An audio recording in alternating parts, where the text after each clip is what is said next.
Welcome in, everyone, to a little Wednesday night college tennis action here on our Cracked Racquets YouTube channel. Alex Gruskin, excited for a top 30 battle, and that sounds like a stretch. I feel like these two teams may be considered a bit better than that, but according to the latest edition of the ITA rankings, which came out today, we've got a top 30 non-conference Wednesday night battle on our hands between two teams that, of course, were two of the final 16 at the National Indoor Finals in Seattle. Of course, today it's number 15 Texas traveling to College Station to take on number 28 Texas A&M. For both of these teams, rocky roads here to start the 2022 season. Of course, you look for the host Aggies. They were on fire to start the year, but they've come back to earth a bit. A tough weekend 2 weekends ago. Now they bounced back last weekend with some big conference victories. They are now 9-5 overall on the season. Earned a victory earlier today. It's a doubleheader for Coach Denton and the Aggies. That worked in their Friday matchup last weekend against Arkansas. Will it work today against Texas? That is the question we are all seeking and to find the answer for. Of course, on the flip side, you look at number 15 Texas. They're 7-6 overall on the season. And of course, a lot of close losses to a lot of very good teams. You look at their latest matchups. They played TCU at the National Indoors. They played Wake Forest, a 4-3 loss at Georgia. Certainly nothing you bat your eyes at. At the same time, you look for this team. They've struggled with health throughout the course of the season, and it looks like they're not going to have their bedrock at the number 6 single spot, the energy beating heart of their lineup. Cleve Harper out today with injury, out of singles, out of doubles as well. As such, that's a big loss for the Longhorns, who are already playing with an injured Elliot Spizzirri. And yet you look at the leaps forward. Micah Braswell's taken Pierre Bailey, fitting in like a hand in a glove in his freshman season. They still have so many talented players, so many pieces, ingredients that can certainly lead them to victory today. And again, this is a matchup between two teams who will feel underranked at this point of the season. Yeah, the records aren't great, but Texas makes the quarterfinals of the National Indoors. They feel like they're a top 10, top 5 team competing for the national championship. And yes, there are a lot of new faces for this Texas A&M team. Gone are the Hattie Habibs, Val Vastros, Juan Carlos Aguilars. That was such a fantastic era for Texas A&M tennis. But again, this team made the National 16 final field at the Indoors, and also are looking to compete and win an SEC title this season, despite working in all of these new pieces. As such, we should have a battle on our hands here tonight, folks. And with that in mind, let's get to our action in College Station. Start out at the number 1 double spot, where you see here Kenner Taylor partnered with Noah Schachter. It's Schachter serving on the near side of your screen.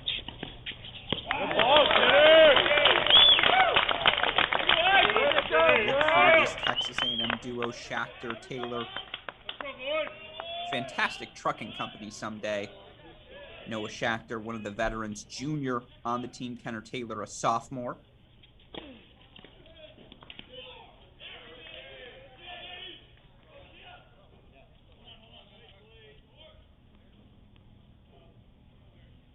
Duos 3-0 together in their first 3 dual matches played for A&M. So again, this is a team, despite the double fault there, and as we say, that's why you build the 40-15 lead. It's a team that's had a lot of success here, a new team for Coach Denton. Meanwhile, on the flip side, stepping up to the number 1 spot today, sophomore Micah Braswell, 4th-year junior Chi Huang. Huang, of course, played on that 2019 national championship winning Texas team, just doubles. Huang and Braswell up to the number 1 spot due to injury today. They're 4-5 overall as a duo in the dual match season, 5-6 overall for the year. Schachter Taylor, though, hold for one love here on court number 1. Let's go over to court number 2 now. And again, no Cleve Harper. Oh, if we can, I guess court number 3, which is number 2 here in doubles. I apologize for that. No Cleve Harper, who's generally partnered with Richard Ciamara at the number 1 double spot for Texas. That duo, top 25 duo in the country.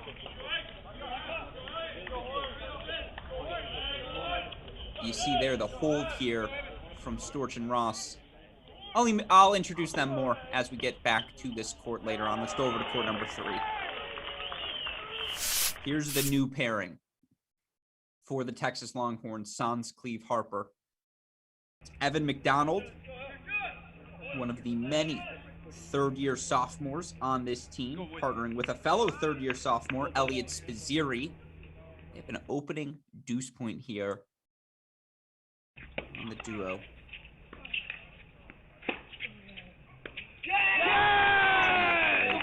Rafael Perot.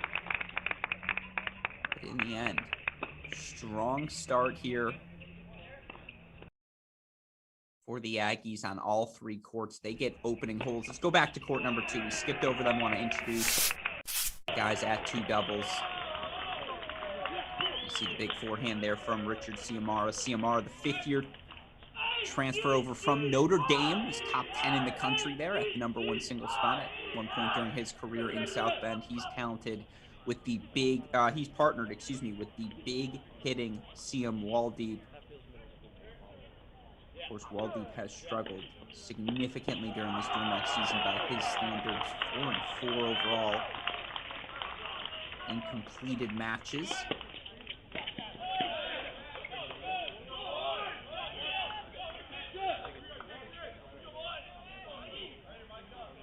It's interesting. Waldeep played with just about everyone in the fall, except for Richard Ciamara, who, of course, was tightly partnered with Cleve Harper, as they had all that success. 15-6 overall are Harper and Ciamara. So first-time duo here, taking on the Texas A&M pairing. Freshman Stefan Storch, sophomore Mathis Ross. See a big serve there from Waldeep.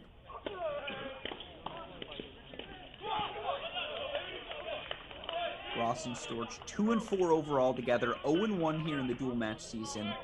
Again, Texas A&M playing around with their doubles lineup.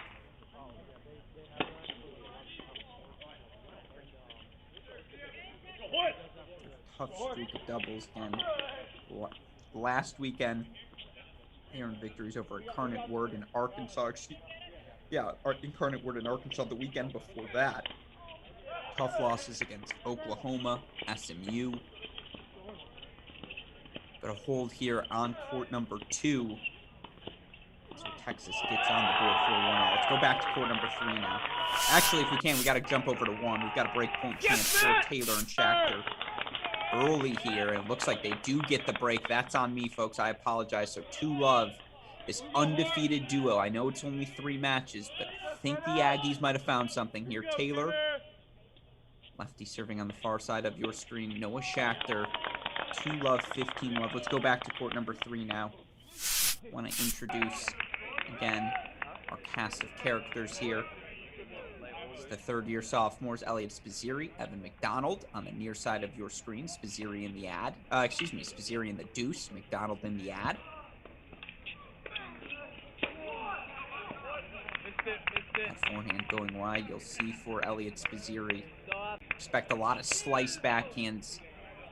Just unable to hit through that side right now due to injury. He's working on it. But at this point, they think him playing through it is as good of an option as any. And again, down Cleve Harper. They're going to need him here today. It's a sneaker up the line from Evan McDonald. Look at this A&M duo. Perego, Perot. A&M standards, relative veterans. Perot, sophomore. Perego, freshman. Yeah, Kenny! Duo 7-5 overall, 4-4 here in the dual match season. 15-all now.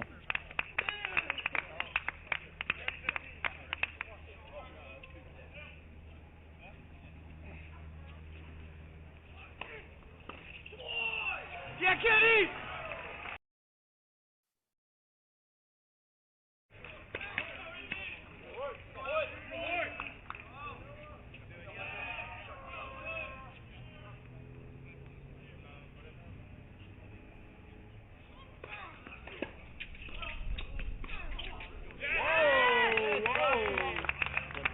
Again, it's new pairing here for Texas across the board. McDonald Spizzeri yet to play a match together this season. So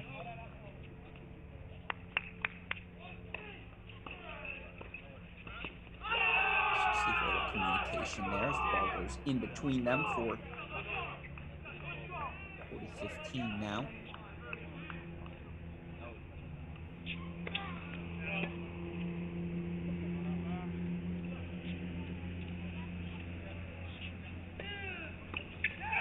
Yes, Matt! Too much. Yep. Sees Spizzeri sitting on that tee, daring him to go wide there. Still doesn't execute on the return. 2-1 now for the Aggies here on court number 3. You see the changeover happening on 2. I think we might have changeovers everywhere. Let's go over to court number 1, though. They may be closest to that changeover. Braswell and Huang actually get the break back. So again, I clearly have to pay more attention to the scoreboard here on 1. And in case this is your first college tennis match, A, welcome. Trust me, you're making the right decision moving forward. B, how this doubles point works. You have 3 sets played simultaneously. Whichever team can capture 2 out of the 3 sets will take the doubles point. And with it, a 1-love lead heading into our 6 singles matches. Each of those singles matches worth 1 to the scoreboard. First team to 4 overall points wins. Middle solves the riddle. It's a great first volley there from Micah Braswell. Didn't do much with it. It's short enough that there wasn't a clean approach there from Kenner Taylor. Chi Huang with the decisive put away. Huang serving 15-love on the far side of your screen. That's money.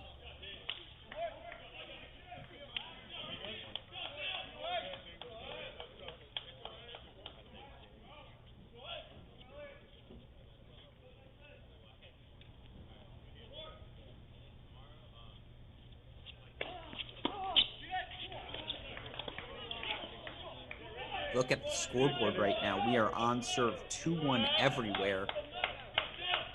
And you do feel like, given the absence of Cleve Harper, coming into the match, given the rankings, the UTRs, the pedigree, the experience of this Texas team, you feel like if fully healthy, even on the road, by those metrics, they would be considered the favorite. And yet, without the surety of Cleve Harper, not only at that number 6 singles spot, but losing him and CMR at the number 1 doubles spot. Doubles of equal importance to both of these teams here as they try to craft their pathway to 4 points. So 2-all here on court number 2.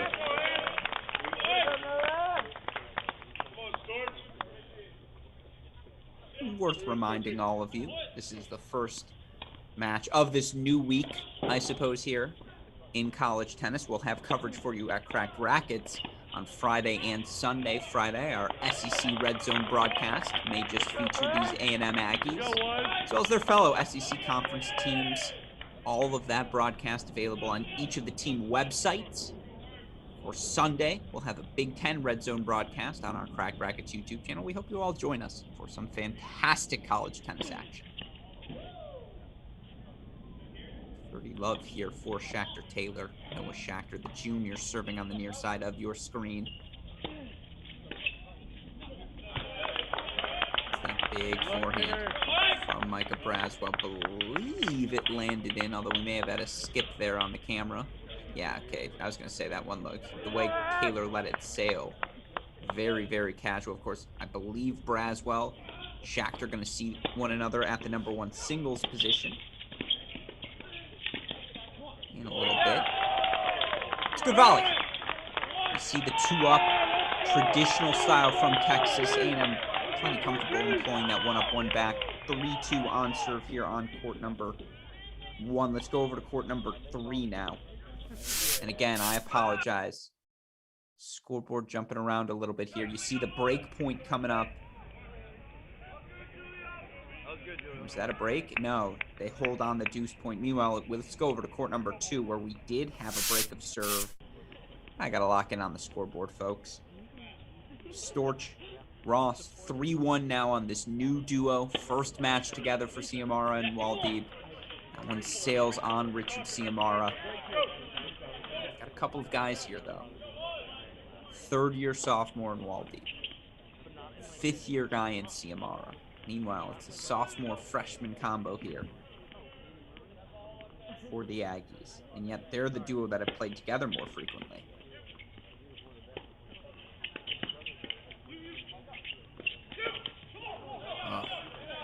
Great first dip from Ciam Waldeed at the feet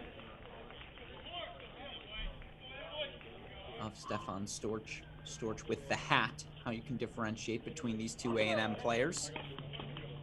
The forwards hat. I didn't see the black backwards hat there on Mathis Ross. So gray cap here serving is the freshman. Just again misses that second volley in the tape. Got the ball he was looking for. Bails himself out with a big first serve. And that's what you have to do against Richard Ciamara, who's going to cheat towards that tee. Look to tee off on his forehand. You keep him honest by going wide there. 30-15.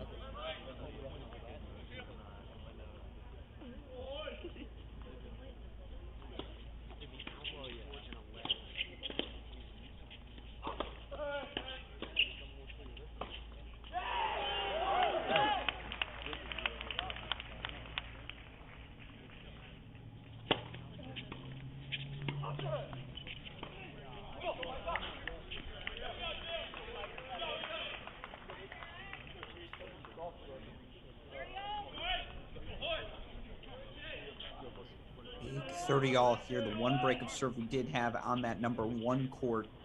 And if we can, let's split screen with court number 1 right now. As Taylor and Schachter 15-30 in the Micah Braswell service game. There's a quick trade of breaks on court number 1.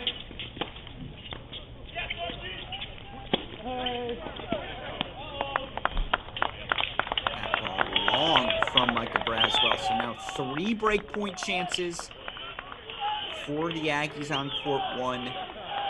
2 chances to consolidate for the Aggies on court 2. Meanwhile, we're still on serve on 3. Now we're talking, folks.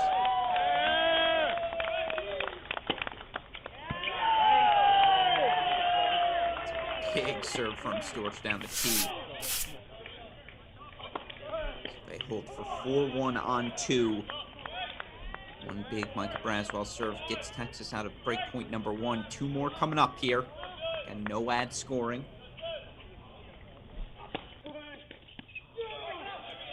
Another big Micah Braswell serving. That release, it's just so simple. And yet you can tell, even through a live stream, the ball just exploding off of the racket of the sophomore. And Coach Bruce Burke, a word for his guys. Deuce point coming up to Kenner Taylor. Interesting. No, to Noah Schachter. But Micah Braswell, ace down the tee, big serving, can get you out of a jam. He gets out of that jam, holds for 3-all. Let's check in on 3. It's action on 1 extraordinarily tight. Is the action still tight? You see, it's a heavy winter coat for Austin Rapp, the volunteer assistant. Clearly, again, you grow up in California, you spend your time at UCLA. I guess a Texas A&M March is cold for you. It's a little soft. But no, of course, we love Austin here at Cracked Racquets. He's been too kind to us over the years.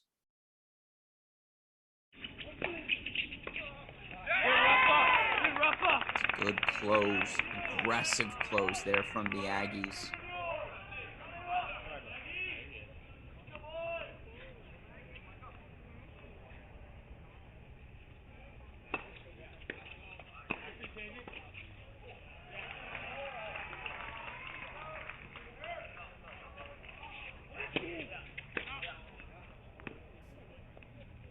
That was a very good return. Serve just missed.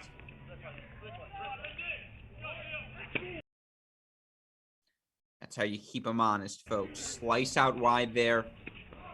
Caught him peeking towards the deuce.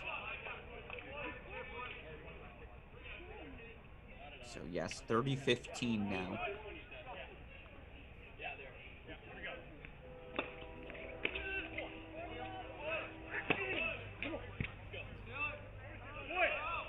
These Longhorns, who of course reached the NCAA semifinals last year with this pretty much same nucleus. Yeah, add pieces in Ciamara and Pierre Bailey, but Spizzirri, Waldy, Braswell, Huang, McDonald, all contributors to last year's semifinal team. Good, Matt. Waldy, of course, as well. Big serving from Elliot Spizzirri. 3-all were on serve. Let's go to court 2 now. 2 points there for Ciamara and Waldeeb.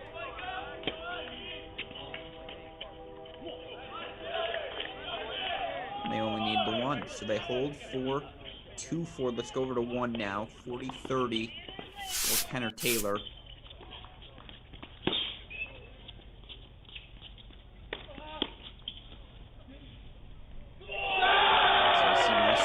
Was behind there. Big deuce point hold for the Aggies on 1. Glad we got to catch the end of that. So 4-3 on serve. Let's go back to 3 now. No movement yet. No breaks of serve either way.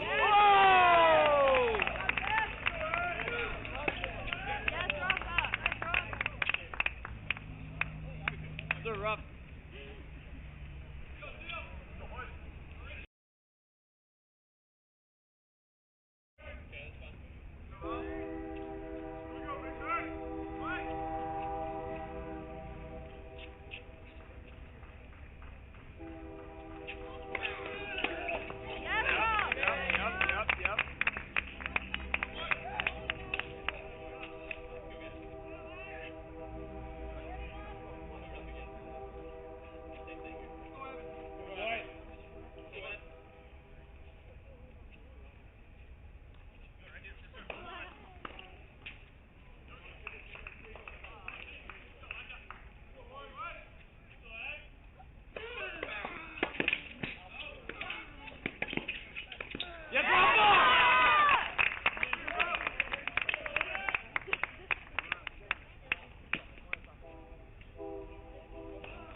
All right, 40-30. Yeah, Kenny!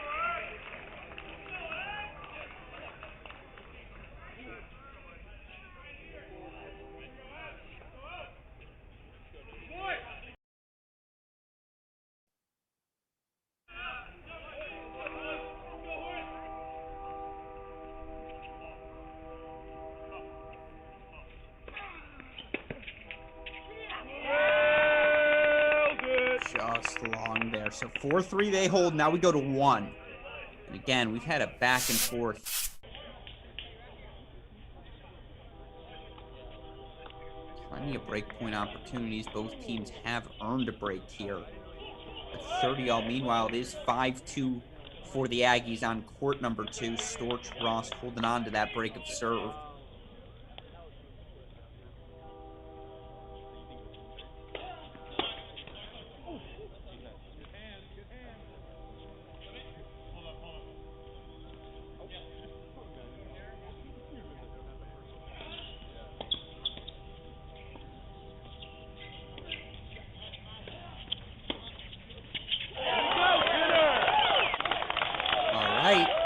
Break point chances for the Aggies. Go Ag!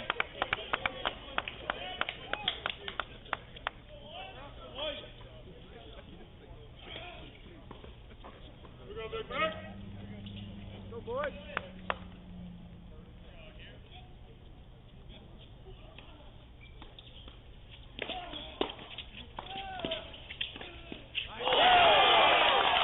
Break 5-3. junior Cleve Harper for Texas A&M, for Texas. Their number 1 doubles player, number 6 singles player, out with injury today.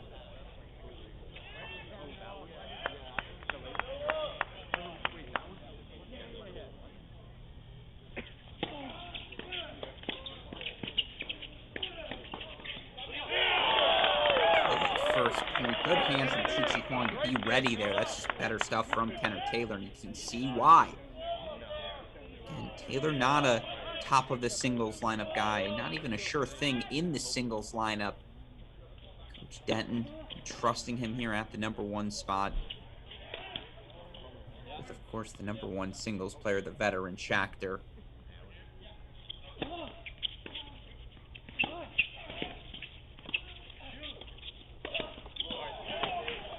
That's too good.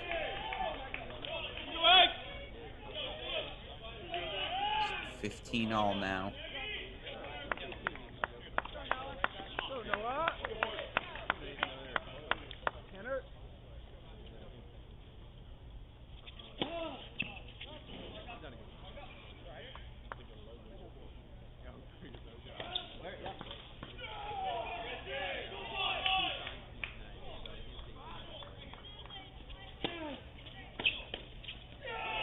And if we can, let's go split screen now. Courts 1 and 2 as Texas A&M serving for it at 2 as well. 5-3 there. Looks like we're still going to be on serve. It's 40 love in the 3-4 service game for Texas on 3. But again, let's go split screen here. Courts 1 and 2.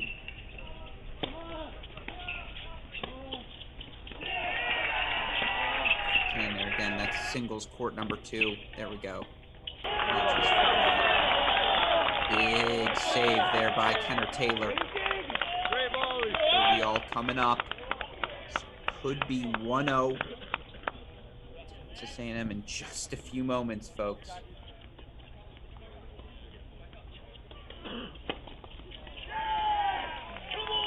.30 love. Big serve from the freshman. You love to see Stefan Stork, freshman here, pressure on the line, serving for. Meanwhile, big serve wide from Schachter. So match points coming up for the Aggies. Courts 1 and 2. As they say on Iron Chef America, let the battle begin.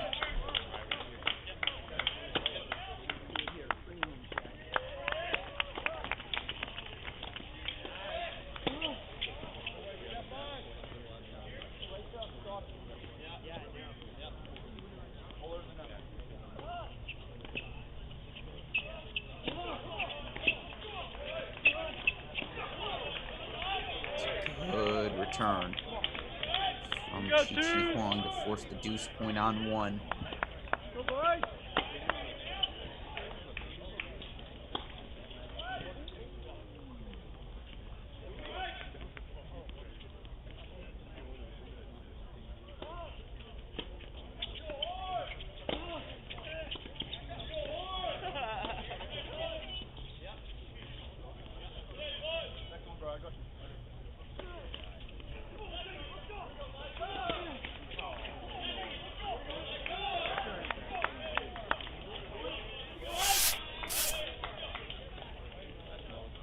See.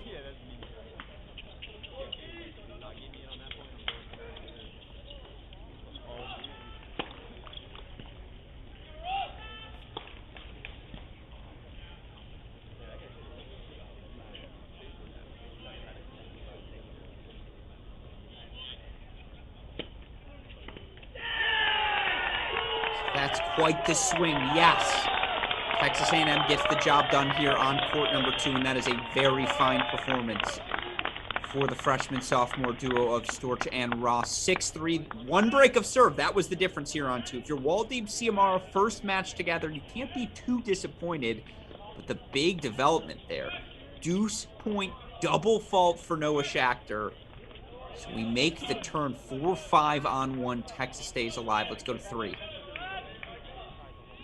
Been on serve here from the start.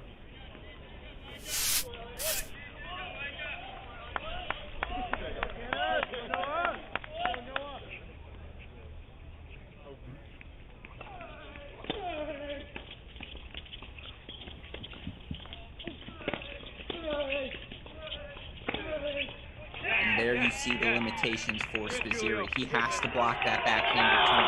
Just can't comfortably swing through that side. So 5-4 on serve. Now back to 1. Glass half full take if you're an A&M fan. Taylor and Schachter have been in just about every service game of the Longhorns, and they start things out with a love 15 here.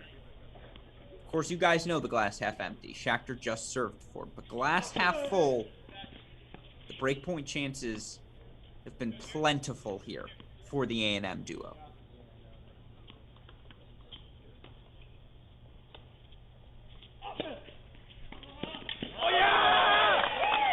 And just like that, it's love 30. You see the big fist pump from Noah Schachter. Sign of disappointment there. Body language, doctor, despite being broken there. Look at the body language for this A&M team. They're jumping around. They're bouncing. Helps to have the home crowd. They're 2 points away now. Taking this doubles point.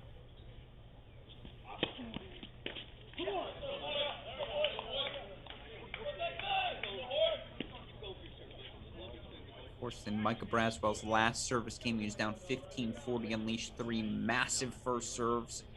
Ace down the tee on the deuce point. He has that sort of weapon, folks. So 15-30 now. Not a shock to see him bring it out when he needs it.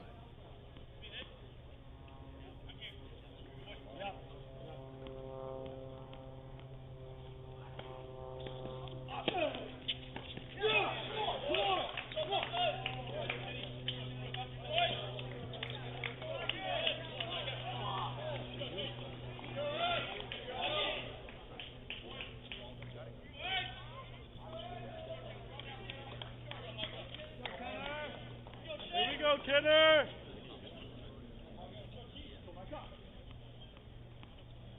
Yeah, true.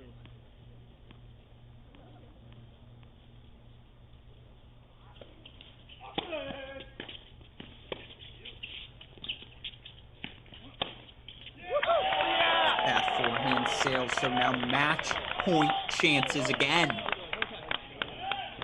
for Texas A&M.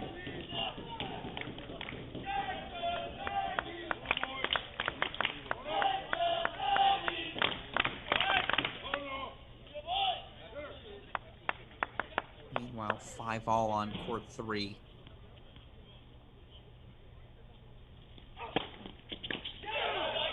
Big serve from Braswell into the Noah Schachter body. Now on the last deuce point, they went to Schachter. No hesitation. They're going back to Schachter again. Go, boy!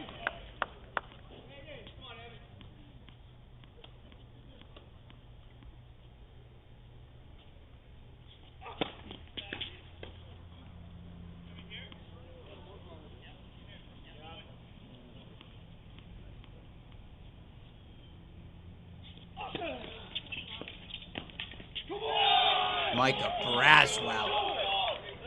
Have yourself a day, young man. Sophomore has come up with big serve after big serve. That was a second serve. Just sprung into the body of Noah Schachter. Not much Schachter can do there. Good play on it. Bring it back, Kenner. Let's go. Sneakily try to sneak that ball behind Chi Huang, but 5-all. Now the body language has to pick up. If you're Texas, have to be confident and enthusiastic at this point. And let's go split screen, by the way, if we can. Love 15 here. If you're a Texas fan, you feel like you just escaped. Let's split screen with court 3 if we can. It's 5-all on both of these courts now. And it's showtime, folks.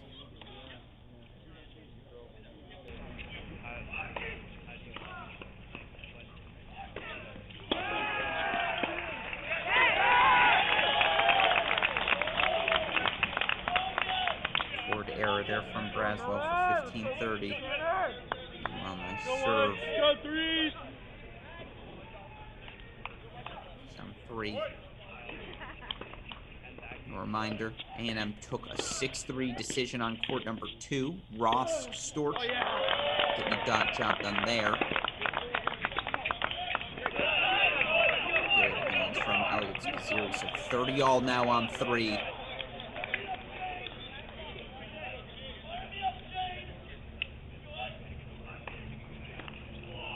Kenny! Oh, yeah! Serve from Taylor is executed so well throughout the course of this match.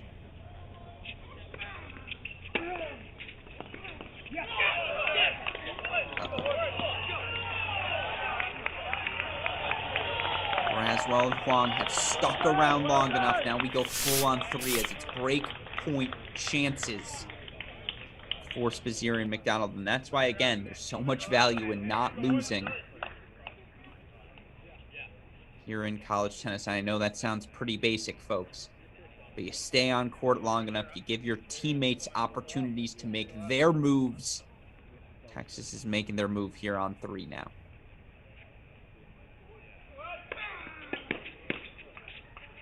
Great serve, though. There's a little conference here with Coach Rapp, who's going to take this return. We're going back to McDonald. It's going to be the 3rd year, Evan McDonald. Deuce, point, coming up. As the Longhorns try to secure the break. It's interesting, given how easy it was for Spizzirri to find a forehand there on that last return. A lot of trust here in McDonald.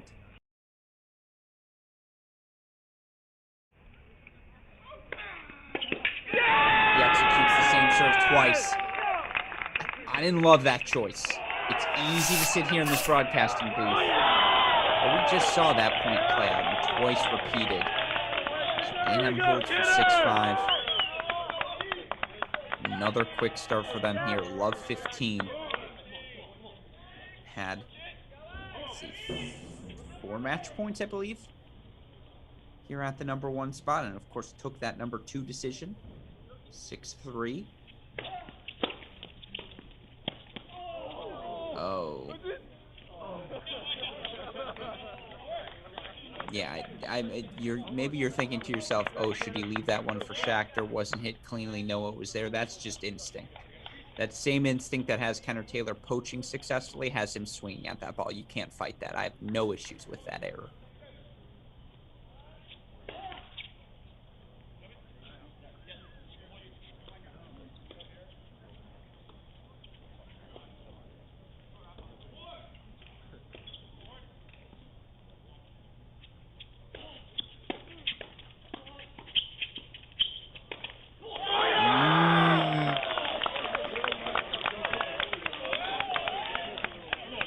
Birthday.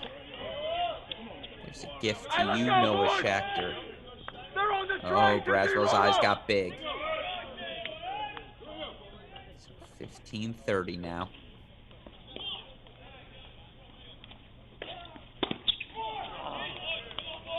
30 all coming up on 1. Meanwhile, it's 30 love for the Longhorns in that 5-6 service game. So we'll stick here as this is where the drama's at. But it looks like we might have a breaker coming down to it on 3. Will that matter, though? Chi Huang, 4th year junior, 30 all.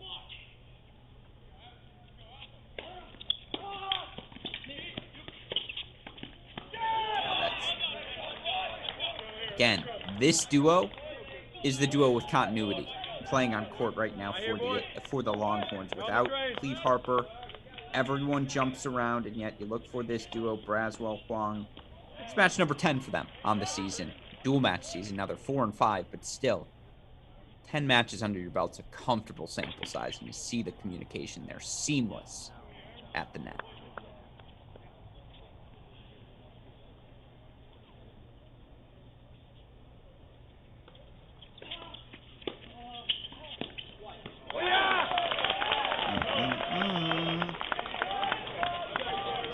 If you've heard this before, match point A&M. Let's see if they change up the returner. They do this time. They're going to Kenner Taylor. I like this decision. We've seen a couple of Shakhtar deuce points. That's not to be disrespectful to him, but change up the look. I like this decision here for the Aggies.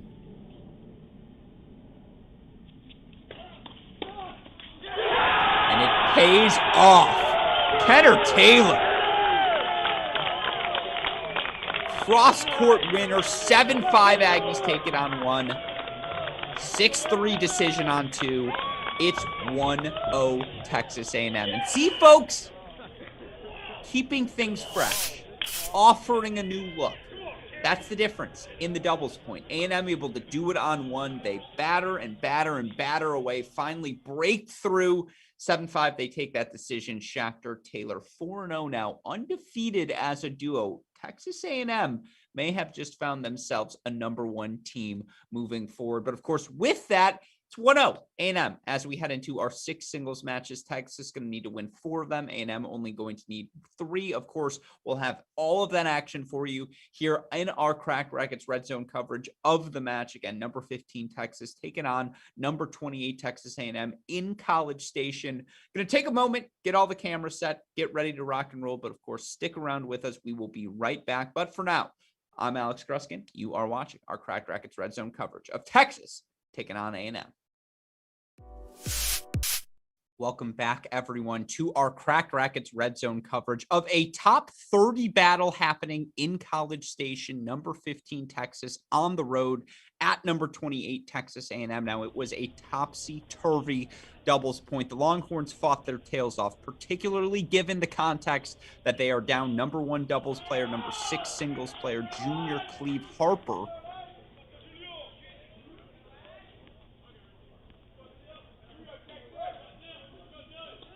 Now A&M with the 1-0 lead, and with that, Texas going to need to win 4 of our 6 singles matches. A&M just 3.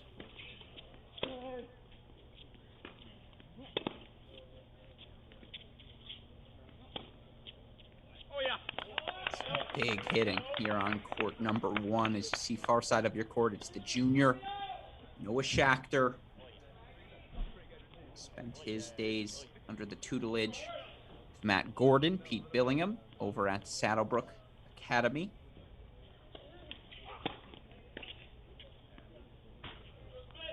Shakhtar 6-6 overall at the number 1 spot. May have his toughest test to date in sophomore Micah Braswell. Braswell 17-9 overall, 9-3 in the dual match season. He's 4-2 when he's been asked to step up to the number 1 spot. Of course, the sophomore was exceptional at the number 2 spot as a freshman last season.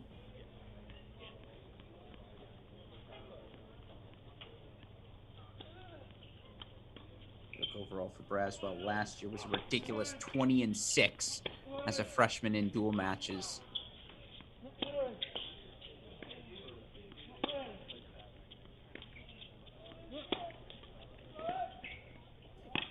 Oh, Noah Shakhtar, though. Little on the stretch magic.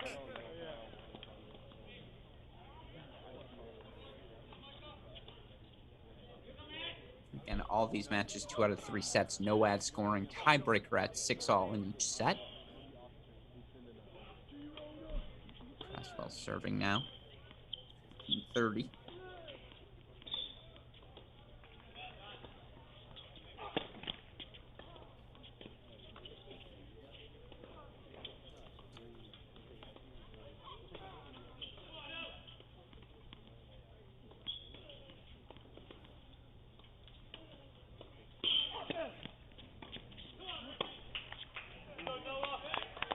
And I do wonder, and maybe this is a question for Chris Halioris.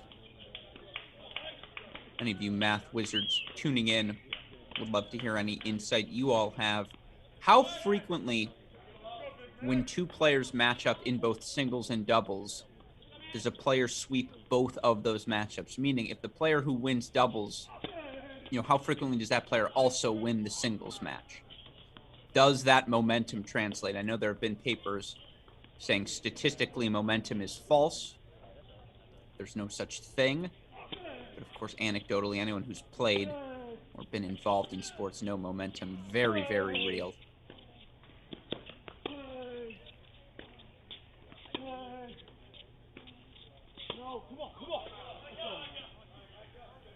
But as we've seen, even in the doubles, Braswell fights off another breakpoint chance.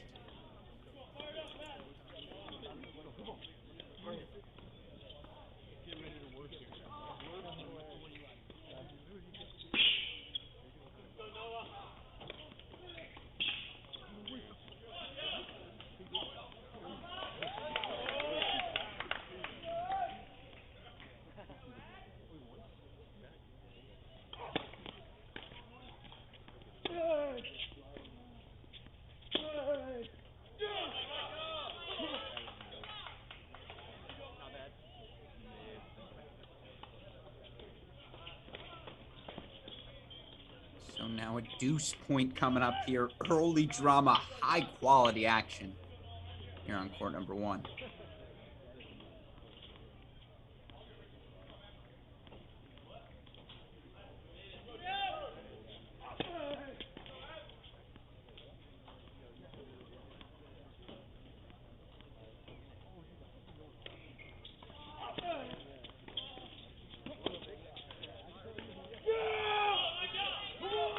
Braswell holds 4-1 all here on court number 1. Let's go over to court number 2 now.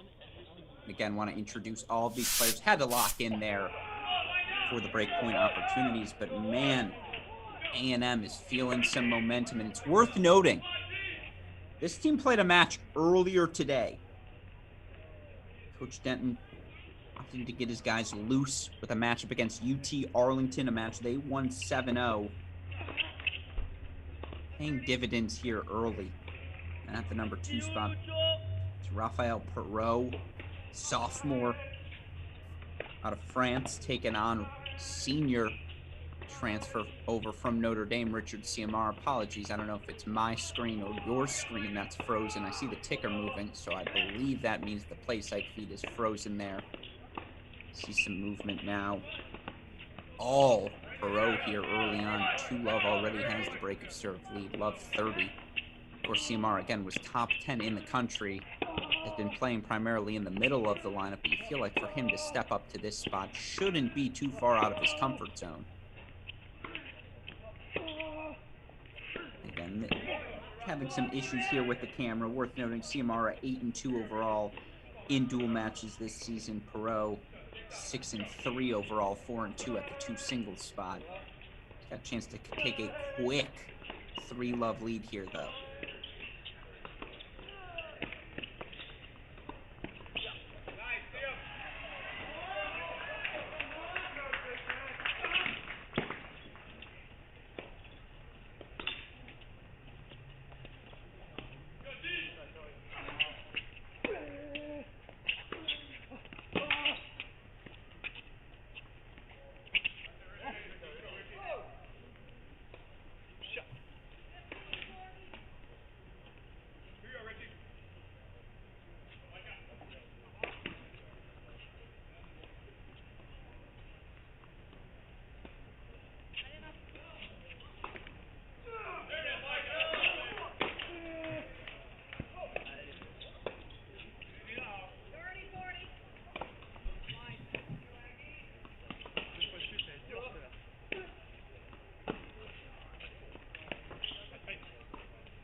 Called wide, and I think Ciamar knows it.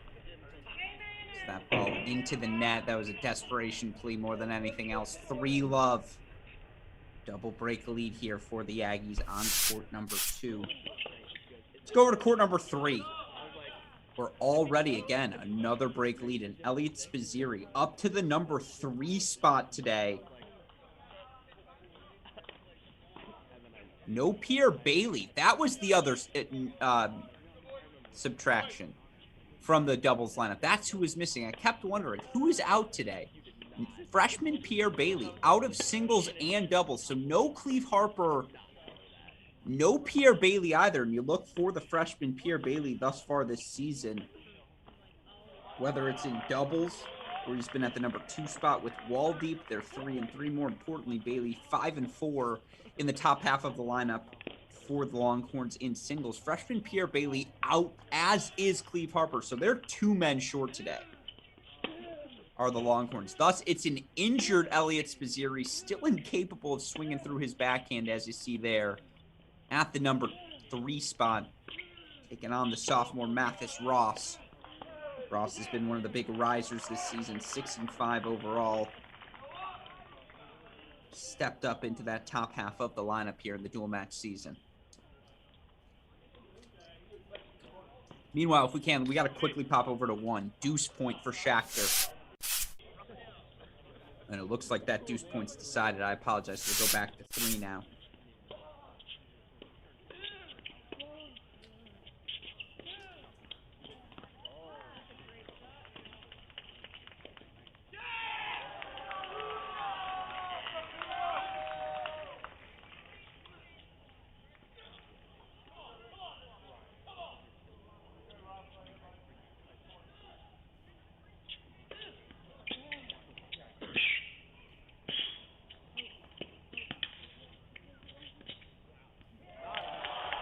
Too good.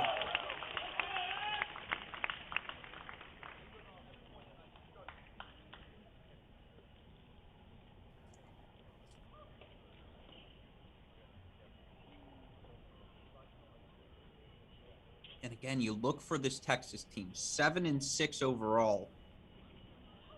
The context of their losses, 4-3 against Florida, 4-3 at Georgia. Losses to TCU at the National Indoors. They were your National Indoor champion as Ross Holds, 4-3-1.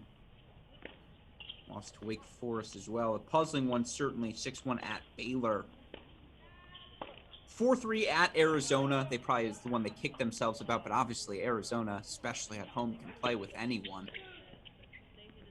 But still, you look at where things are right now. Longhorns already down breaks. At least 1 break on 3 of the courts. Flirting with 500 is not something you ever expected to say about the Longhorns, except for maybe, okay, they're 1-0. Or 1-1 after, the start of the season.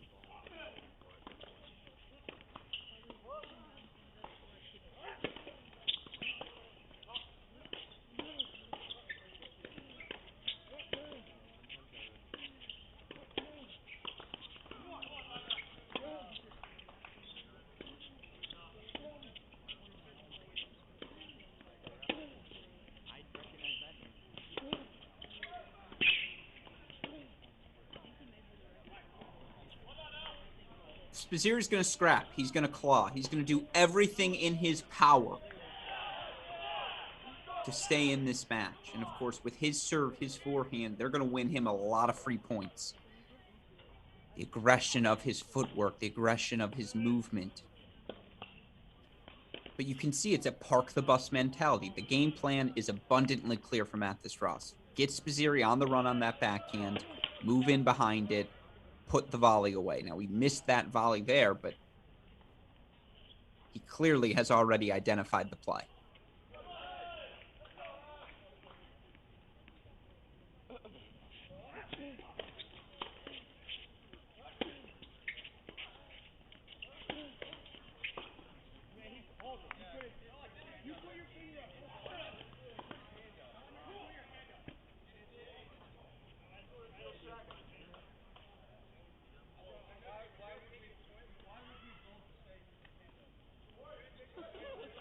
Little dispute here. I think Spizzirri must have made a verbal call or put up the hand signal. Didn't do it quickly enough. Meanwhile,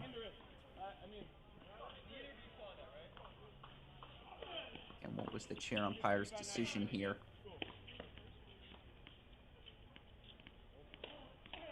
Awards it to Ross, says that call came too late.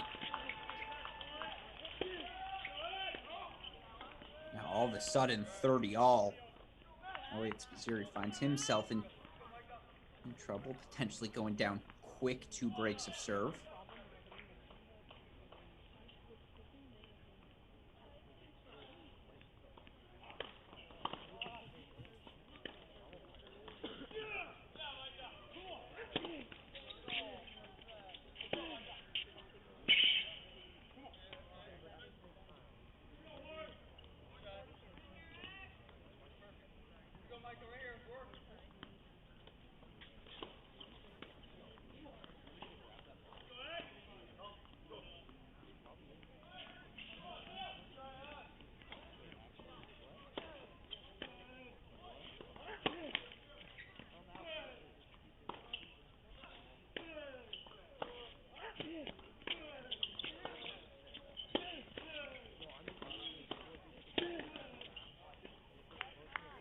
Deuce point coming up. Worth noting, Ciamara got one of the breaks back at 2. Looks like he's about to hold for 2-3.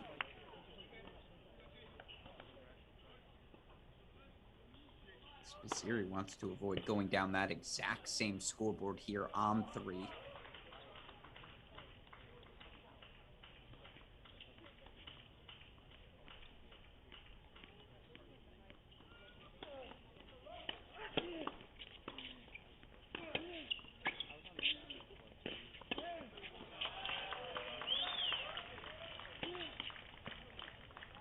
On the net cord, sends it wide. Well, it's Spaziri got to be asking himself, what do I have to do to get a break to go my way this season? Worth noting, the Longhorns went 10-1 in 4-3 matches last season. They had a lot of breaks go their way, but tough start here on court number 3. Let's go over to court number 4 now, and apologies for sitting on 3 as long as we did. But as we look here at 4, certainly a bright sign if you're a Texas Longhorn fan. Ciam Waldy, third-year sophomore. Over 500, but if you've watched him play that 4-4 dual match record feels misleading. He struggled in a bunch of their big matches. 8-9 overall on the year. Given he's played in the bottom 3 and how successful he was last season, that is surprising if you're a Longhorn fan. Of course, he hasn't been the healthiest. This is a good sign. 3-1 lead here on one of the A&M veterans, Guido Marson. And that's why it hasn't made sense, particularly during the indoor portion of the season. A guy with Waldeep's size, firepower, you figured that'd be his time to just hit freely. Connects with the forehand there.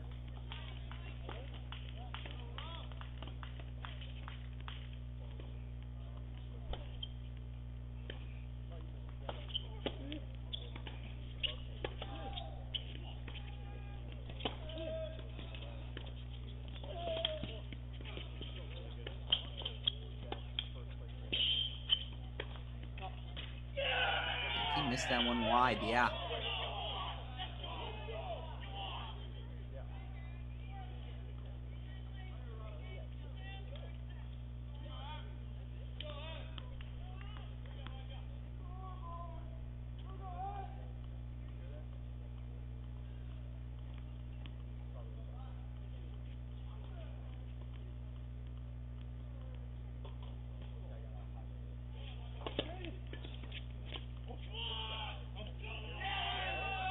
So he stays down just a single break of serve. Still Ciam Waldy, 3-2 lead here on court 4. Let's go to 5 now. Actually, if we can, let's jump to 6. We'll get back here. But right now, there's a deuce point happening. Oh, we just missed it. Evan McDonald gets the break back. That is massive for Texas, so we'll keep that in mind. Let's go over to 5 now. Chi Huang, 4th-year junior, economics major out of Vancouver, Canada.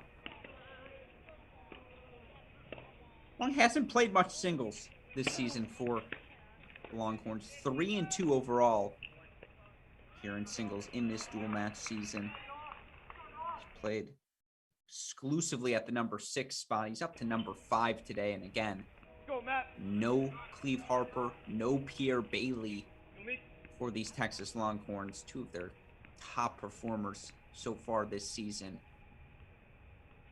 A&M certainly has their chances here today. As you look here on court number 1, it's the freshman, Julio Perego. Perego, 3-2 in the dual match season, 7-8 overall to kick off his freshman year in singles. He's played primarily in the back half of the lineup. Again, here's on court number 5.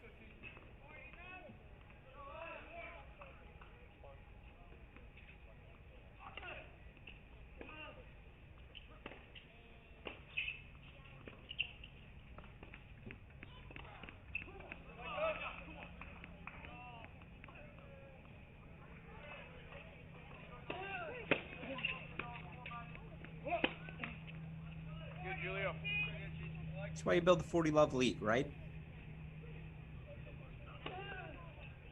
Sir, Matt.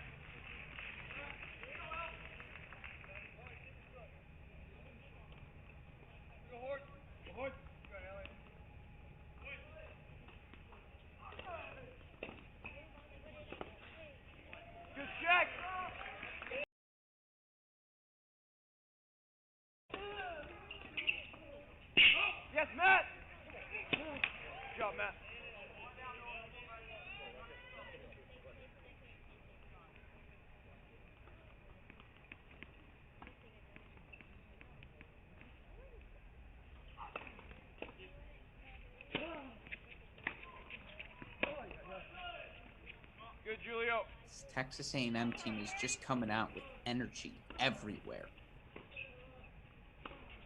They look like they've already played a match here today.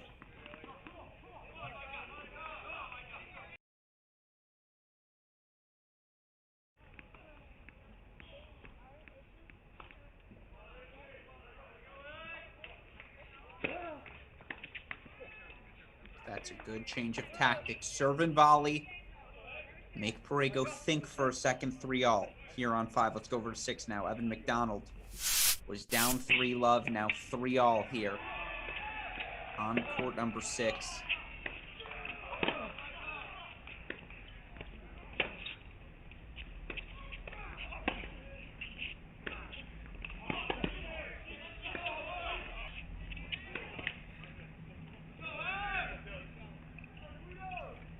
Feels worth mentioning for both Huang and Harper. Yeah, they're filling in here today, but last season, Chi Huang 13-10 overall, 11-9 at the 5 singles position. Evan McDonald 13-11 overall. He was 8-10 at the 6 singles position. So both of those guys got plenty of reps last season. Are ready to step into the playing opportunity here today. Meanwhile, 4. Evan McDonald, he's taking on Luke Casper. Casper, another one of those freshmen here for A&M. 13-7 overall, 5-2 thus far in the dual match season in singles. How about that kick serve? Forehand goes wide. So love 30 now. Other than on court 3, pretty even everywhere now. Texas has steadied the ship. And actually, we got to pop over to court 2. Richard Ciamara's got a break point chance to get both break back. And he does get both breaks back. So 3-all now, just about everywhere. Let's go back to 6. 15-30 now after big serve from Luke Casper.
Donald gives it a long look.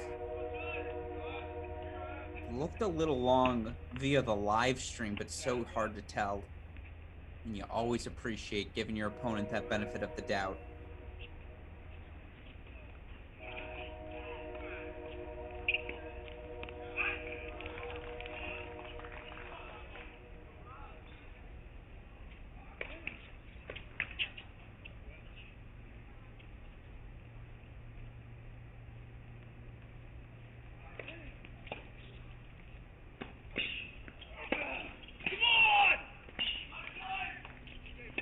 McDonald gets the break, so Texas starts to build some momentum here in these first sets.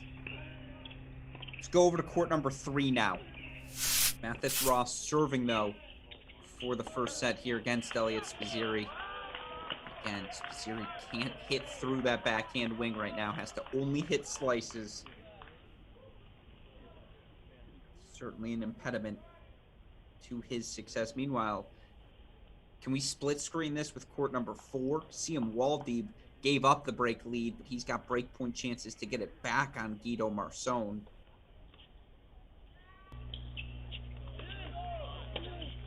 And that's on court 4.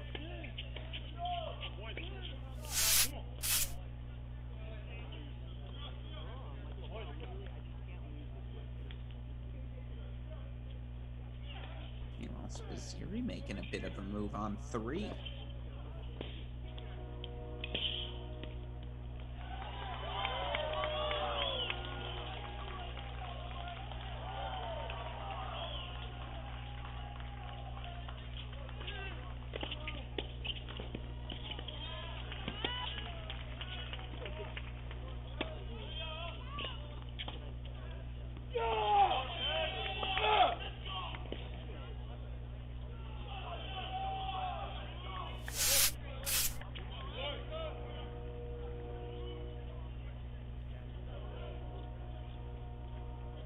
So we see Waldy with the break on 4.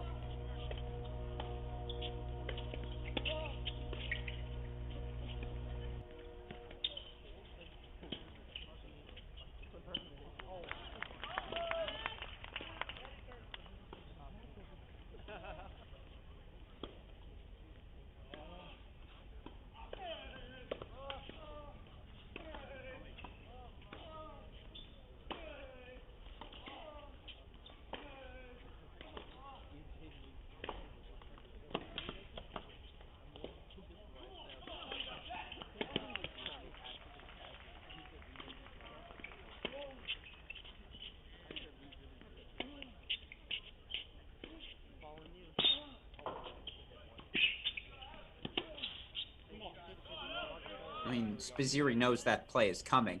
That is the flip side. Yes, it's an obvious game plan. Yes, you're going to have a chance that sitting backhand slice pass.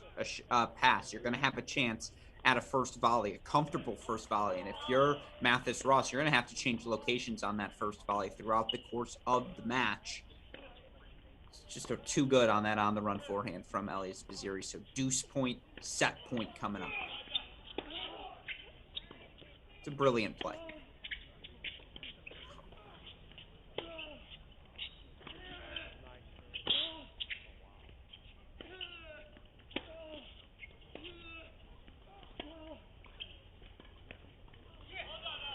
The slice approach. Elliot Spizzirri. And you can even see, I really like the wide serve, guaranteed second ball to the backhand, but Spizzirri knifed that slice so well.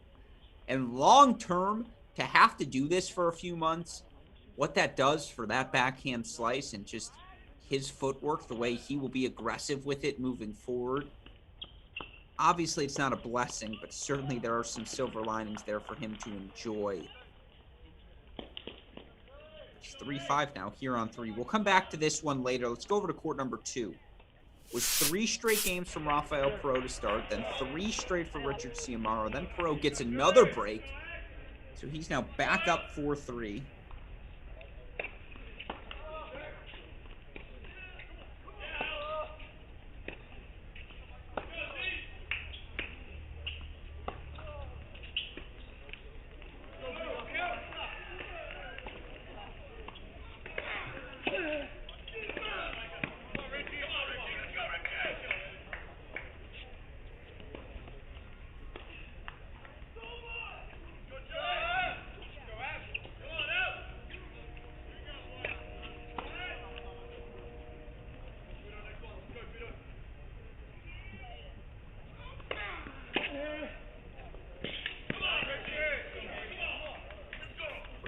Chance for Ciamaro. You give him a forehand, he's gonna strike. That's what he does so well.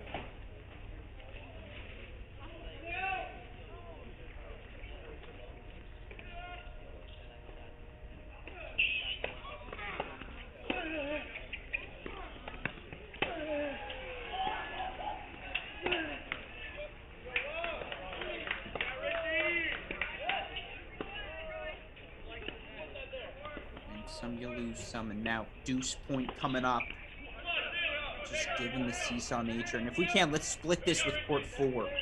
Waldeep just got the break back, now faces break point chances from Guido Marson. It's topsy-turvy, folks. Meanwhile, it's 15-30 for Elliot Spizzirri. Again, if we can split this with court 4 first, I'll keep my eye on that Spizzirri.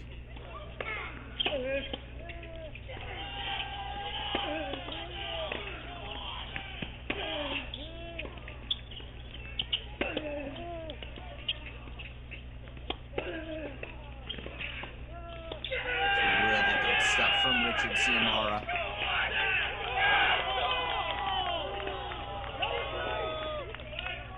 So 4 all there. Meanwhile, Waldy broken 4-4 all. Let's go to 3 though. Set points for Mathis Ross. 15-40 now. And it is 4 all. And if we can, let's split this with court 6. As Evan McDonald up 5-3, Love 30. Other than these 2 courts, though, it's 5-3 A&M on 3, 5-3 Texas on 6. 4 all everywhere else. Inflection point of the match these next 15 minutes.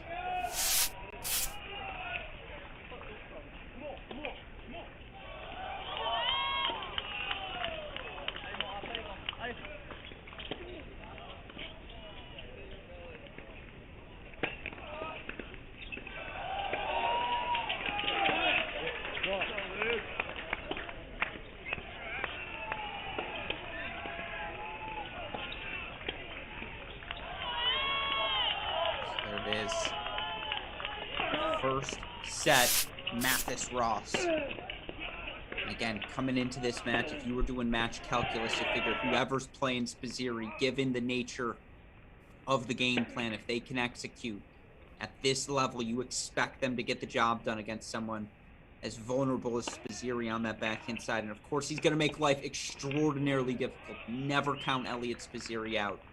It's a well-executed set of tennis, though, from Mathis Ross. He takes it 6-3.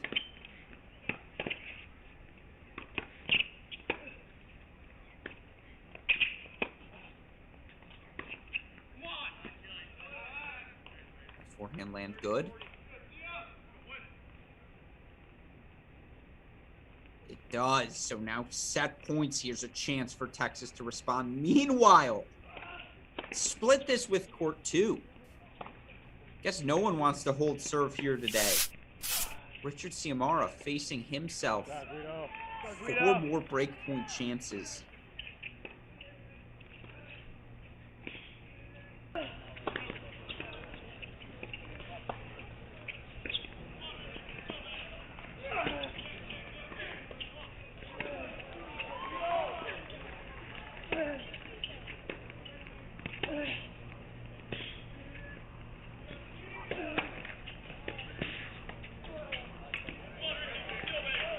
Gets a look at a forehand, he's just in trouble.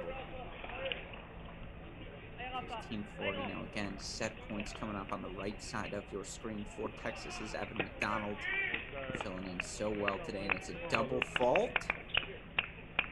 I believe it is to give Texas the first set 6-3 on court number 6. No, that ball landed good. So a deuce point. And again, I apologize. It's a remote broadcast. Everything looks the same via the live stream.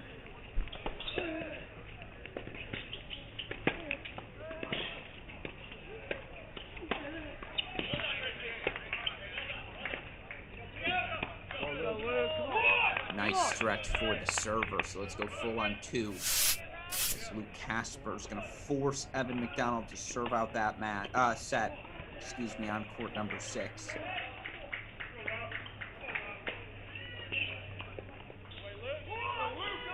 Meanwhile, if we can split this with court number 4. Now Waldeep wants to break Marson again.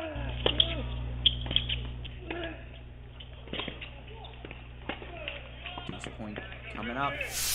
Here on 2. Break point chance for Waldeep. Now on court number 4. We are just breaking serve everywhere, folks.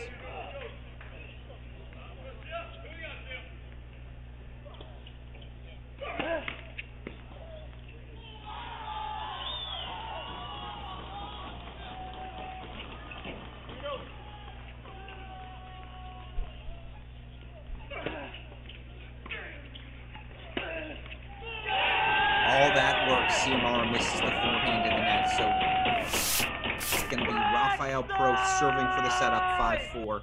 Meanwhile, let's split this with court number 1. 30 all for Noah Schachter in the 4-5 service game of Micah Braswell. Now 30-40, so a set point coming up on one for Texas A&M.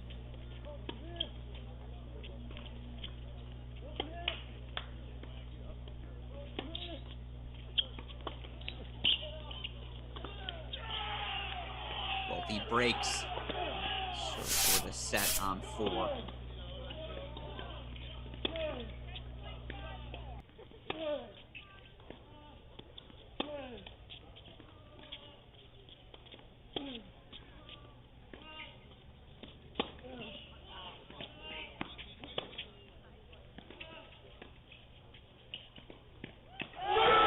It's a battle of the Florida kids, folks. And right now it's Saddlebrook's Noah Schachter. 6-4 first set over IMG's Micah Braswell. It's 2 first sets now.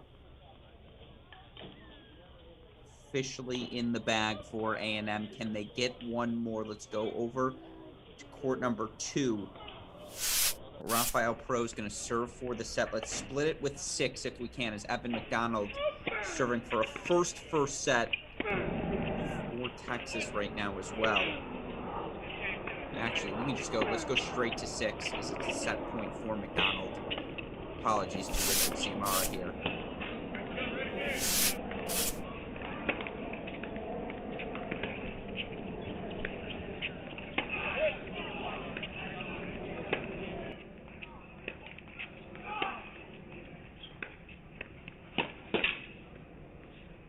Oh, get out of here. Exceptional on the run stretch from Evan McDonald. He's trying to prove he belongs in this lineup. That's the winner, and that's a 6-4 set for Texas. Cut that clip, super producer Daniel Westhoff. Meanwhile, of course it's love 30. That's just the nature of this. 3 straight games for Perot to start this match, then 3 straight for Ciamara. They've traded breaks in their last 3 games subsequently. That means what? 4 breaks of serve for Ciamara. All of his games, for Perot, 3 breaks for Ciamara.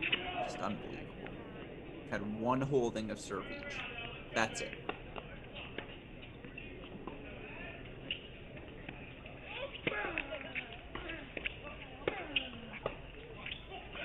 This could be me versus Westhoff. The rhythm of this match. Love 40. And it is still early in the outdoor season, but these are 2 Texas schools. Expect them to be acclimated to the conditions.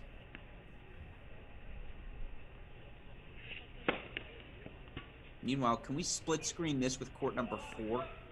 Not sure where Waldeep's at in that service game with Marcone, but he is serving for the set.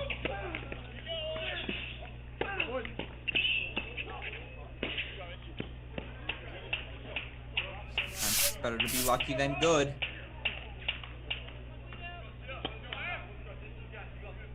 As you see, Seymour 2 points away from a first set. A second first set for Texas.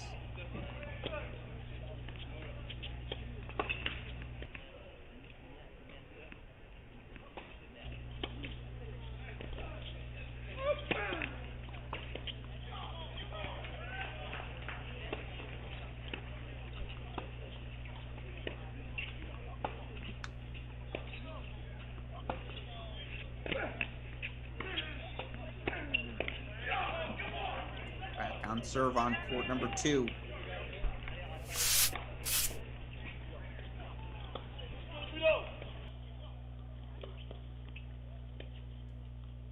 you're just joining us, Alex Gruskin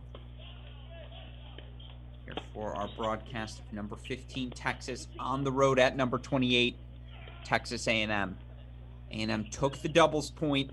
It was a back and forth battle at the number 1 spot. A bunch of break points. I believe 7 fought off by Texas. Couldn't fight off the 10th or the 8th.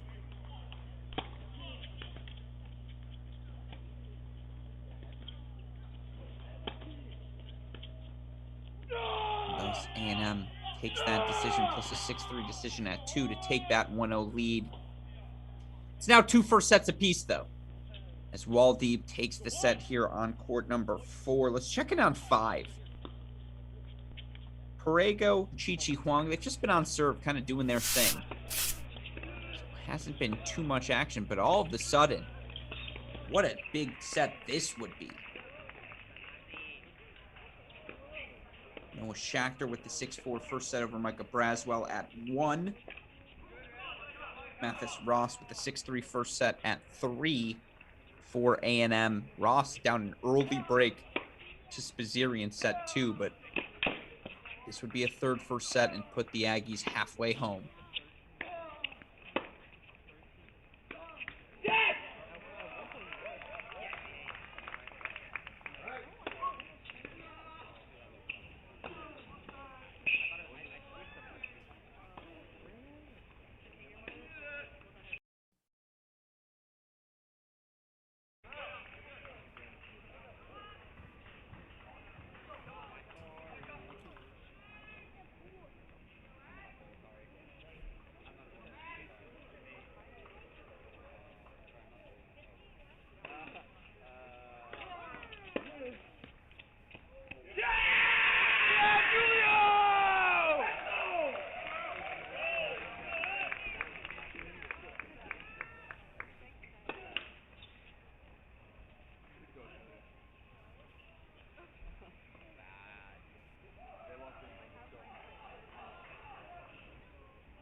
So with that set in the books now, 7-5 for Parego. That's 3 first sets. We got to go to 2.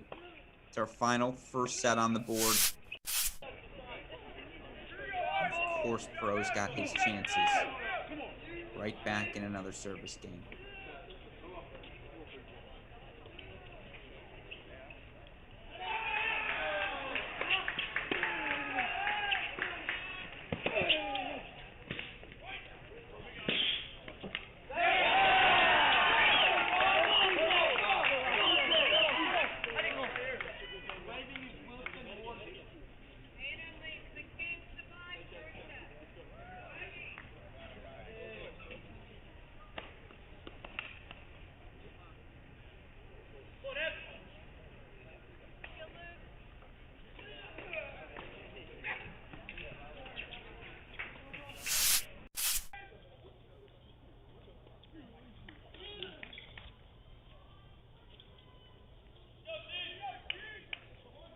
So Perot will serve for the set.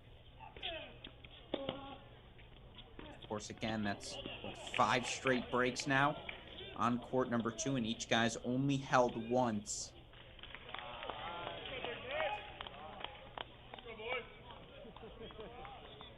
This is our final first set now. On court 2, meanwhile, again, we're here on 1 for now. Schachter Braswell doing battle.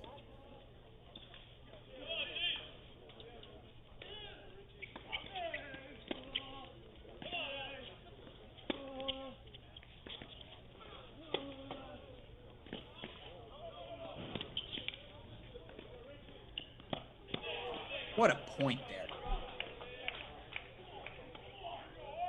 Haven't tuned in too much on this because, again, it's been fairly straightforward. But the matches we have seem hard-hitting, high-quality. Noah Schachter's elevation to this number 1 spot, his ability to play at this level, testament to the development job of Coach Denton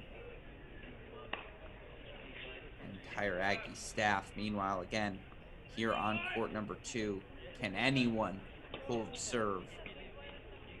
Evidently right now the answer is no. It's 5 straight breaks. Seymour's only held serve 1 time. Ditto for Perot. Now serves for the set. Give his team a little bit of margin.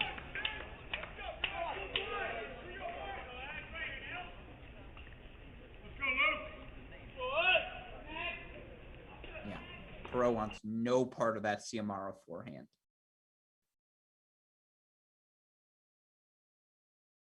Starting to overthink, only play to that side when absolutely necessary.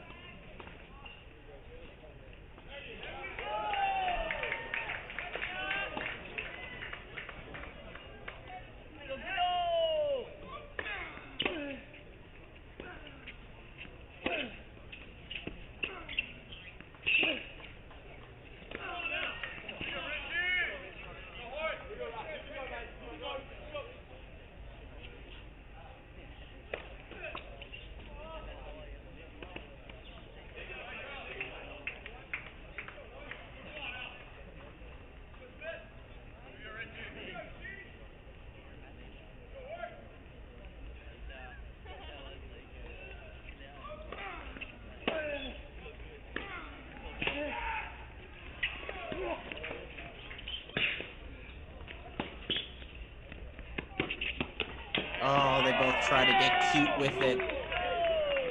Pro says, I'm a little cuter right now. Sneaker up the line. Love the effort there from CMR to go for the tweener, but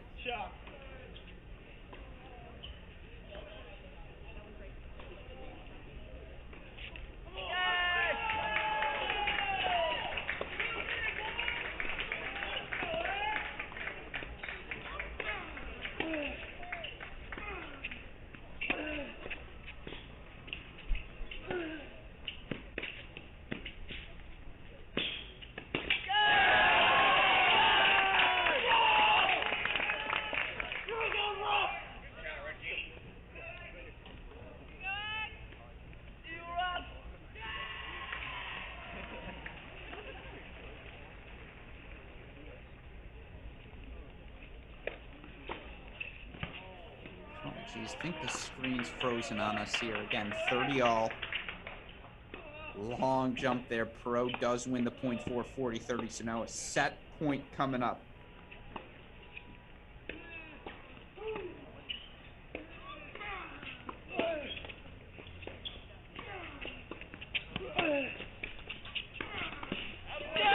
First set, that's 4 of them. Big Aggie roar. They get doubles. They get 4 first sets. They have number 15 Texas on the ropes. Let's go over now.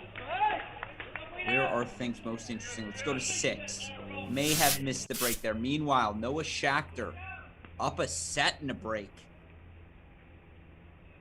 At the number 1 spot, 6-4-2-0, the veteran delivering the goods at home. But an excellent question in our chat via Will Young, who asked, and I apologize, haven't answered any of your questions yet. Will Young asked, which team gives the Ohio State Buckeyes, who are making the Texas swing this weekend, which gives them a better match this weekend, given probably no Harper nor Bailey for Texas? I'm going to push back on that notion after this break point.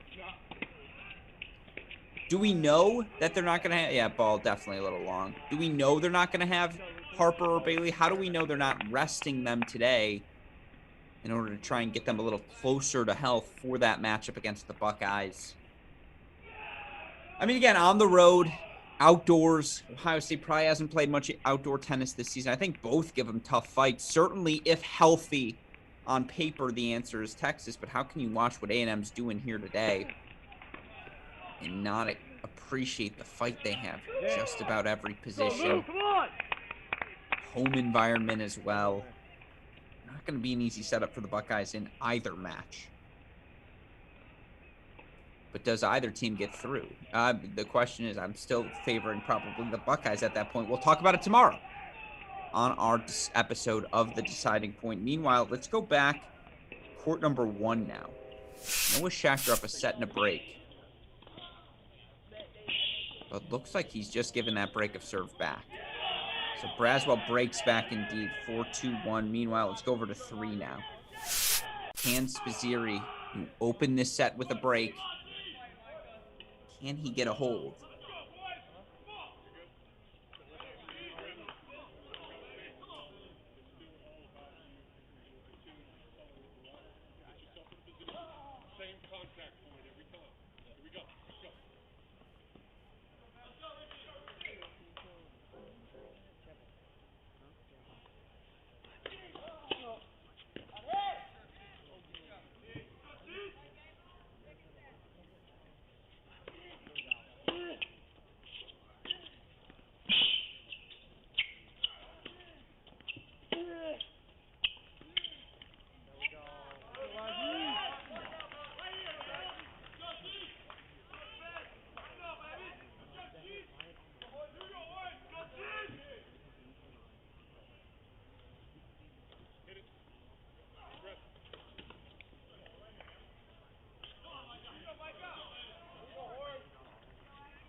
So he does get the hold.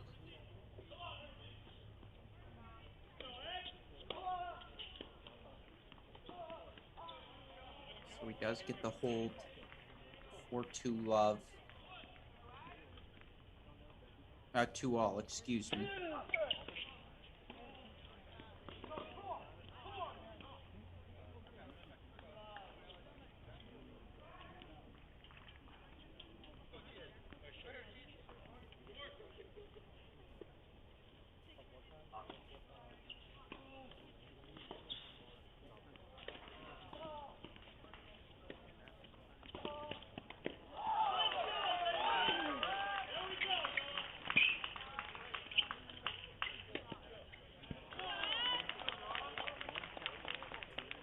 See the way Ross, the aggressiveness with which he's playing, and you can see Coach Denton as well harping on those points, how to deal with that slice. That's very much from his era.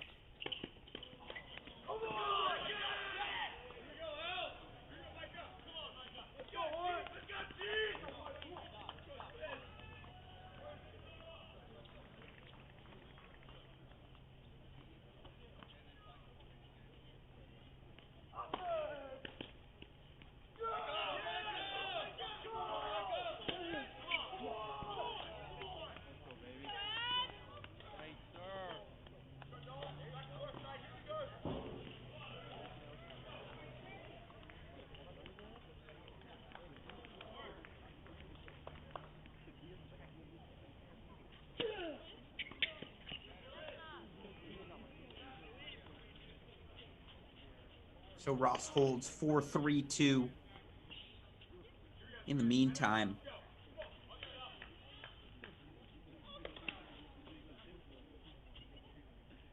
let's see.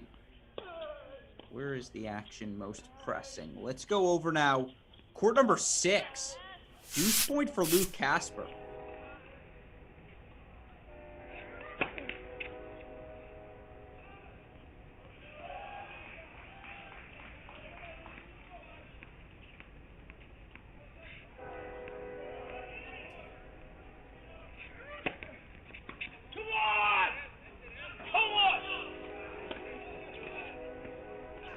Again, if you're just joining us, Texas A&M taking the doubles point. Wins at the number 1 and 2 spots. They've also taken first sets on courts 1, 2, 3, and 5. With Schachter, Perot, Mathis Ross, Julio Perego.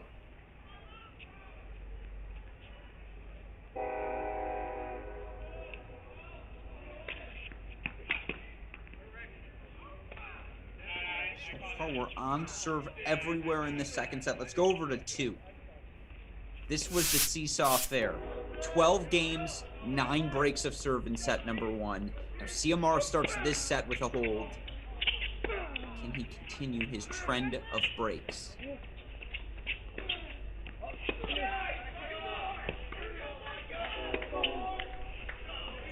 Well, he's gotten his look at a forehand.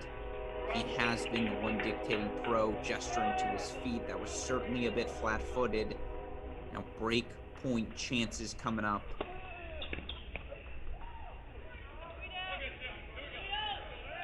I do think the one to keep an eye on is Spizzirri.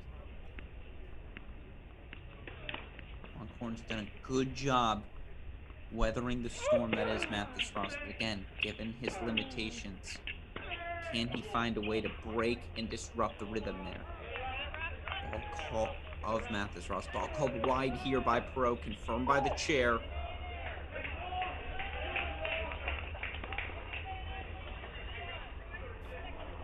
Deuce point coming up.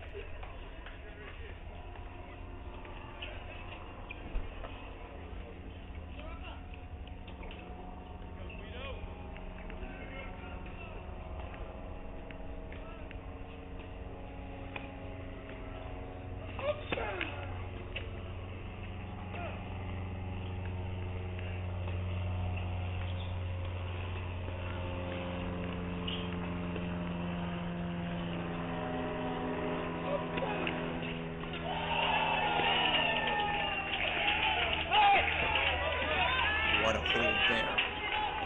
So Perot starts with a hold as well. Let's go over to 3. Every Elliott Spizzirri service game's an adventure.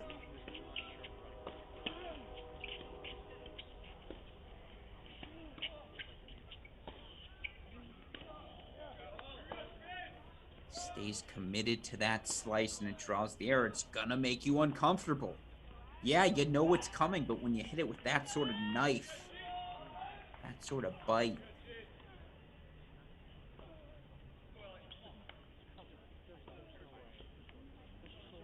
Really good ball there from Spizzirri for 40-15.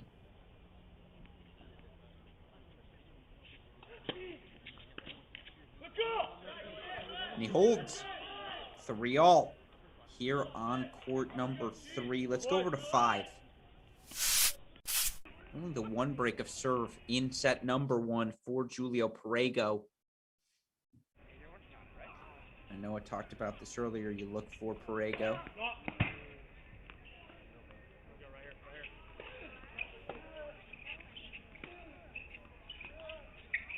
Freshman out of Italy. 3-2 in dual matches this season.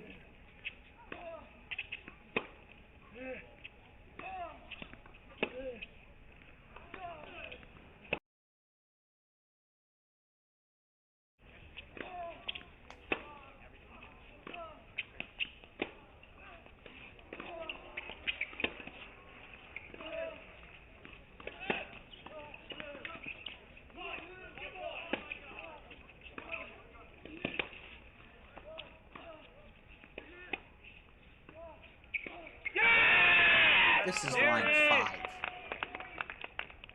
Chi Huang has played just a fraction of the matches this season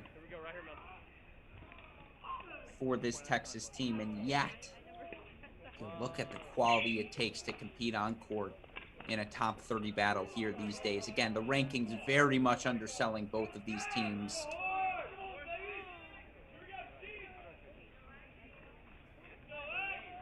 Perego a chance to make it a set and a break lead for A&M here on court number 5.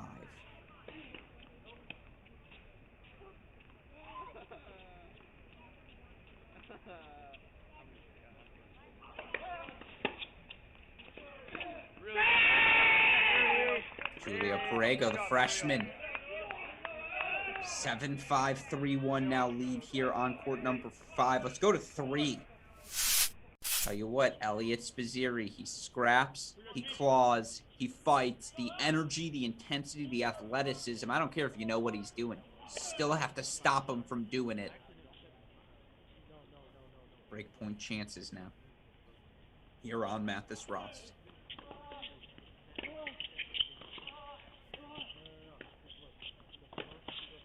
Oh, reliable. Serve to the backhand, serve and volley. Coach Denton, who of course, former top 10 player in both singles and doubles in his heyday, saying, see, the serve and volley does work.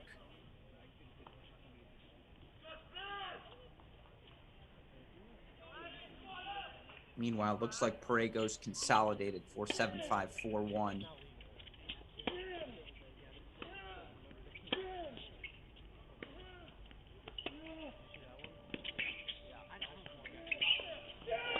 That's nasty. Just nasty stuff from Elliott Spizzirri. Kept that first backhand slice so low and short. Now he's up 4-3 here in the second set. Let's go check in on court 1.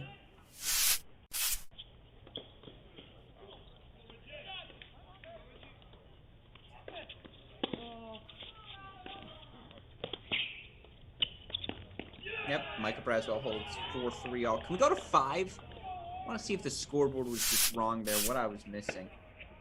Yeah, okay, scoreboard was wrong there. It's actually 15 all. Make that 15-30. Perego has yet to consolidate. Felt a little quick. Meanwhile, breaking news. 3 straight holds for CMR and Perot to kick things off on court number 2.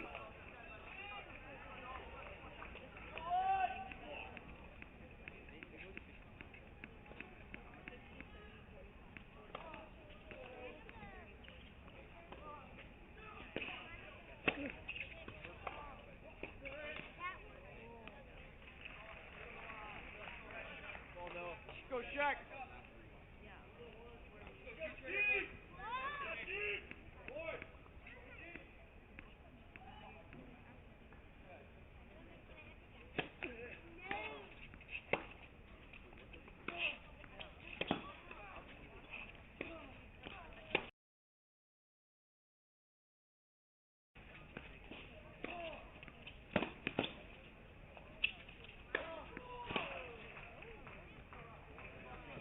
It's not a break of serve until you consolidate. Good hustle. There we go. Next And ball. right now, Chi Huang's got 3 opportunities to prevent Texas A&M freshman Julio Parego from doing that.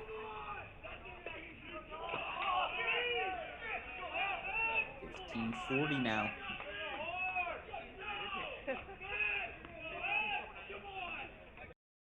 Meanwhile, Ciamara, if we can split this. We've got break points everywhere right now for Texas on courts 4 and 2. Look, split this with court 4. Haven't looked at wall deep in a while. Go, Shaq.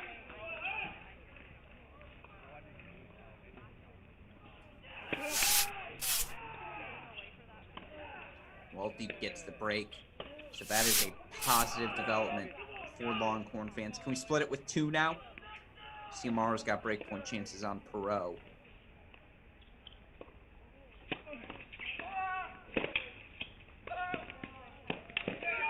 Oh, you thought it would be simple? Never. Never with these Texas Longhorns. Huang gets the break 4-3-2. Let's go full. Now on court number 2.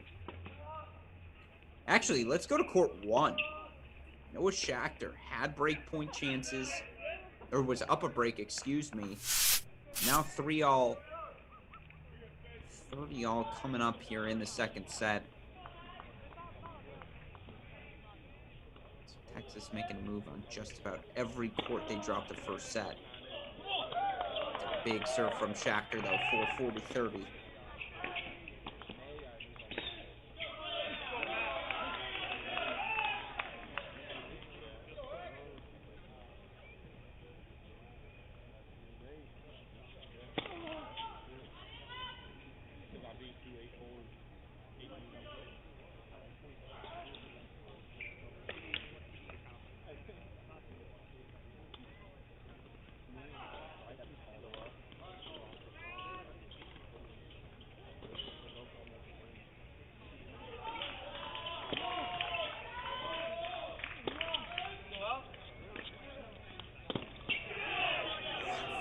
Forehand. That weapon's as big as any in the country. Deuce point coming up. Meanwhile, looks like Spizzirri might consolidate for a 5-3 lead. Ciamara does get the break for 3-1. Looks like he's going to consolidate for 4-1. Here comes the Texas push, folks.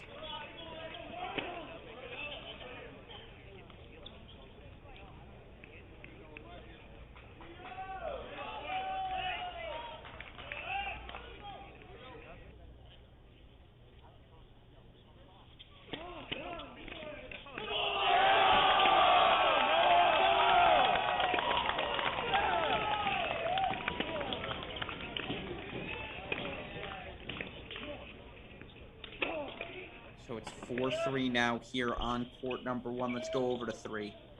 40 love to deuce. And that looks like a massive Spizzirri roar. In fact, it was.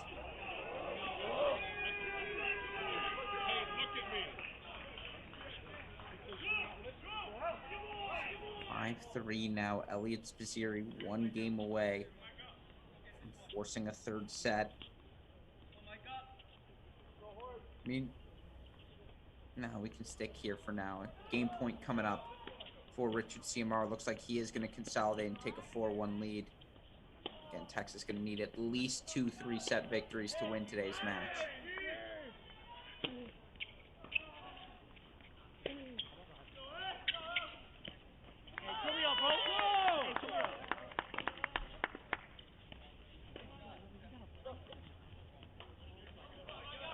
Can we split this with court 4? I want to split with court 4. We just saw CM Waldeep take a 6-4, 3-2 breakup serve lead. That's one of 2 first sets Texas had, and given their scoreboard deficit, boy, would they love to see Waldeep finish in straight, but he's struggling.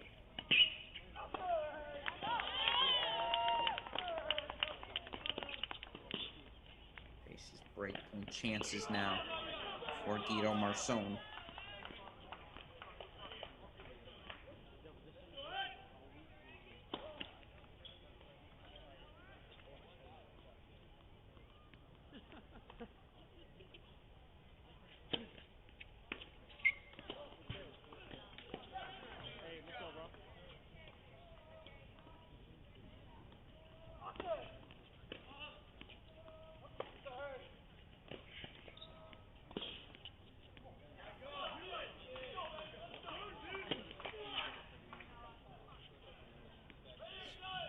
Point now on 4.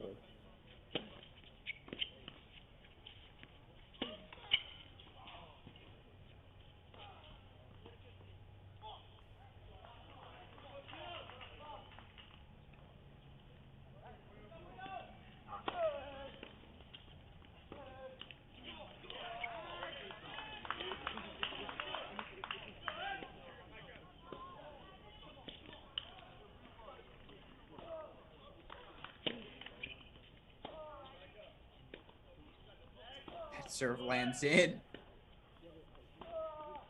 So 3-all now on court number 4. Again, Spaziri, 5-3. A chance to serve for it, regardless of what happens in this game. Ooh, let's split with court 1. It's 30-all right now in the 3-4 service game of Noah Schachter. Schachter just fought off a break point. Can he perhaps re-secure the break? He was up an early 2-love lead in the second set. Gain points here now for Braswell.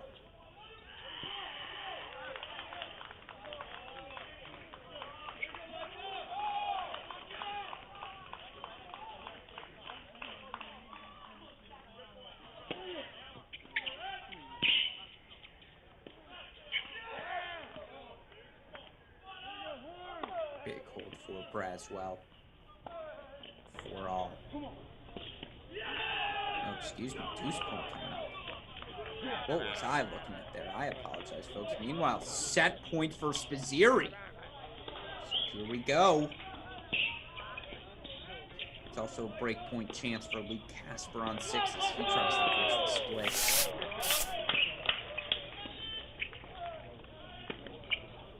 So it's a hold for Ross. Back to 1 if we can.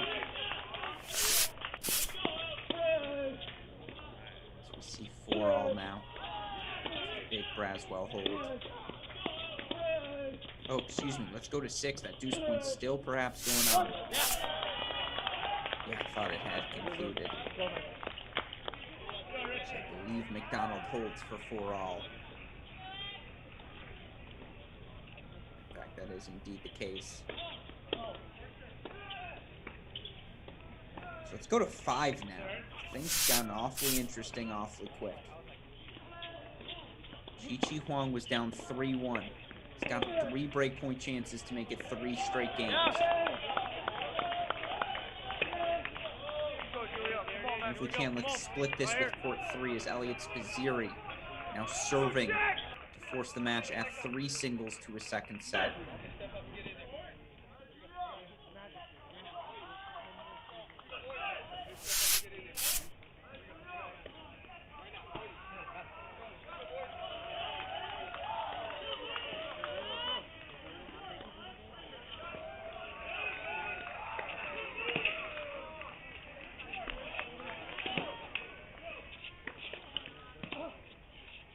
Good ball.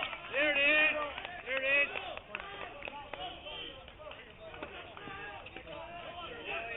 First serve from Elliot Spaziri to get things started.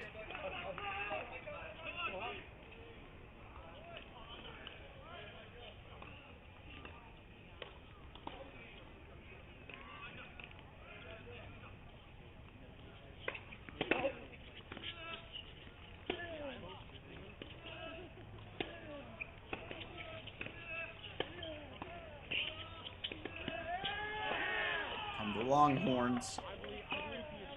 30 love for Spizzeri.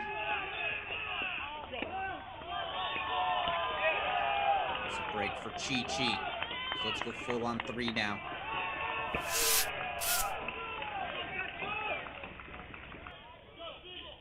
Grab your snacks, folks. Doesn't feel like we're going anywhere anytime soon. 40 love now. Big Longhorn roar there from Spizzeri to Braswell. Quadruple set point coming up.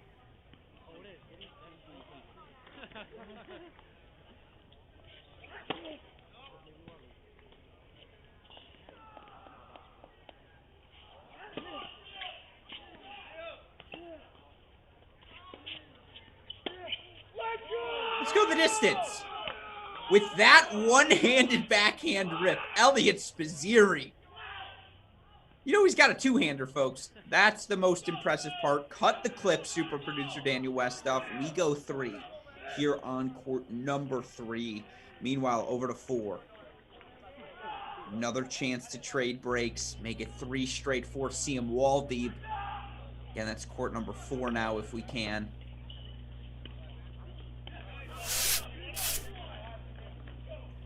Waldeep does get the break, so 4-3 now. He's got a lead. Let's go over to 6. Evan McDonald faced break points.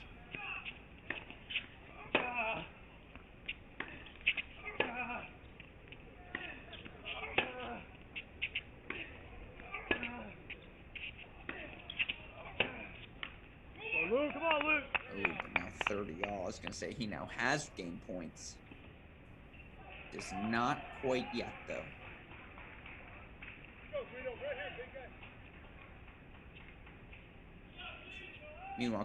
Meanwhile, Braswell, serving for the set now. Or, serving to stay alive in the set.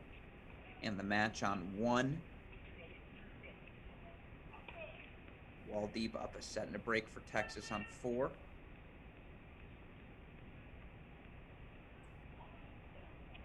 I'm looking to do the same here on 6.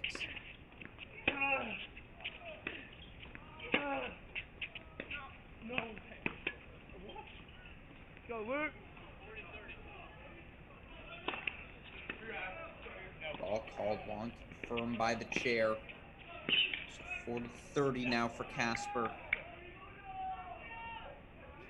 Meanwhile, let's go split screen with court number 1. Come on, Luke. Noah Schachter's had himself a day.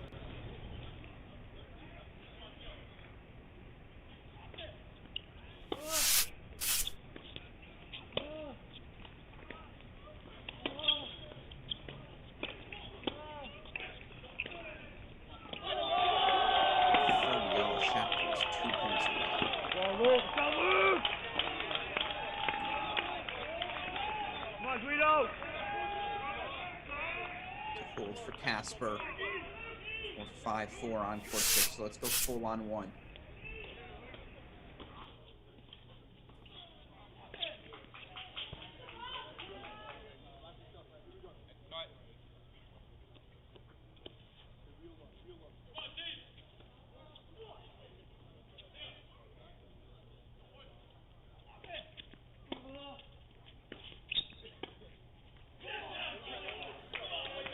$30.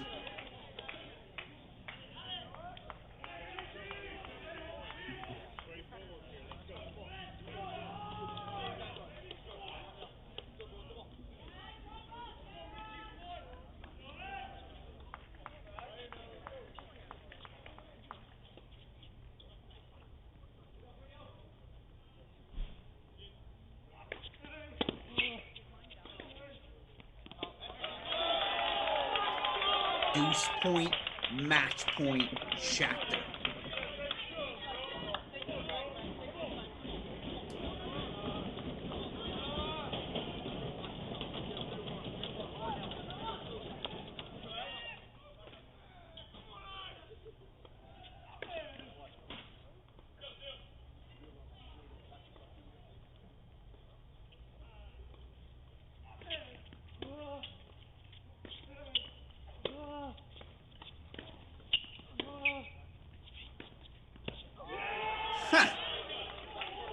That's how you fight off a match point, folks. Inside out forehand, executed to perfection. 5-all now. Meanwhile, let's go over court number 4. Court number 4, if we can, we're wall deep serving to consolidate. Make it a 6-4, 5-3 lead. Yeah, Luke, come on! Here we go.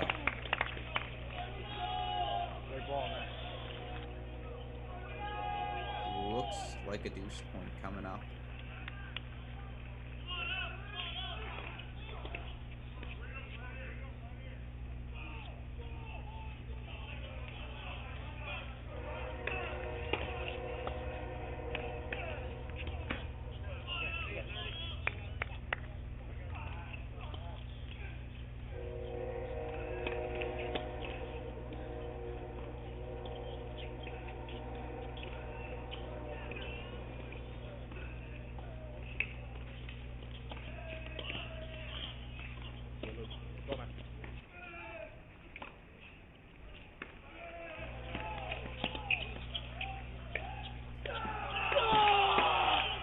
Overhead goes long. It's 6-4, 5-3.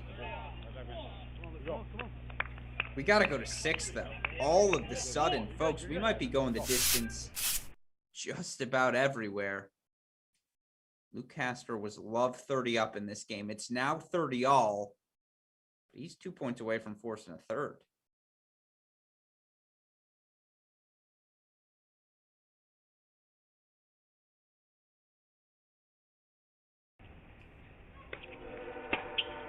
Yeah, Luke, come on! Luke, come on!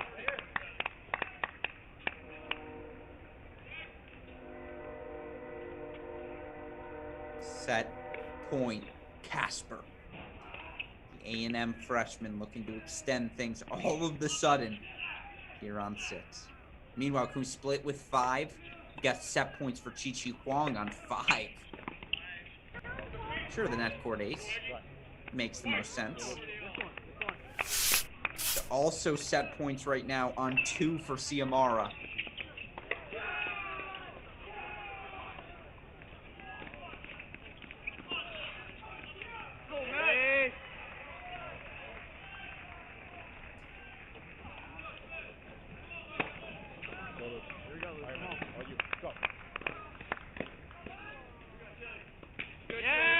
Breakout fights off set point. Let's make court 5, court 2 if we can.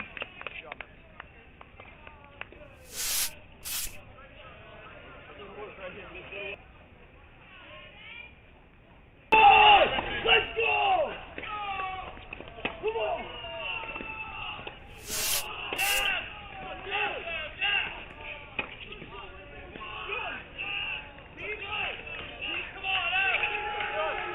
Oh, Casper does not like the call. Tough to tell there.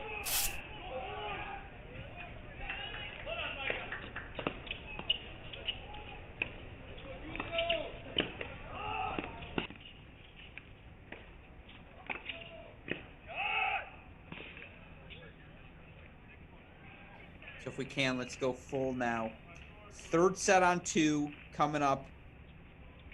Let's go to court number 4. Court number 4. We'll see him wall deep. Oh, and we got to split courts 4, and can we split screen quickly with court 1? As Micah Braswell has himself all of a sudden a break point chance. So you fight off a match point. Now you've got break point chances. This is the Texas foot push, folks. Better late than never.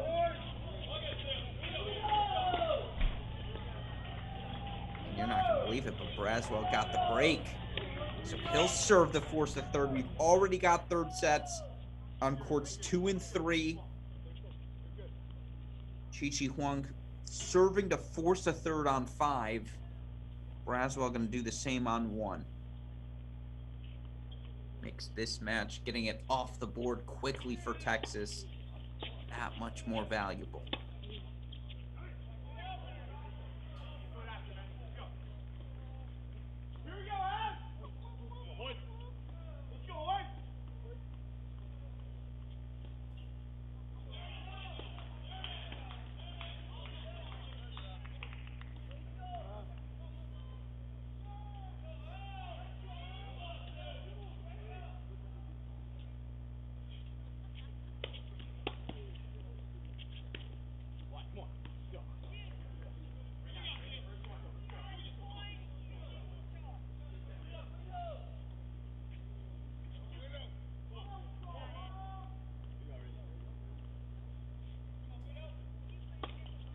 Deuce point, match point coming up.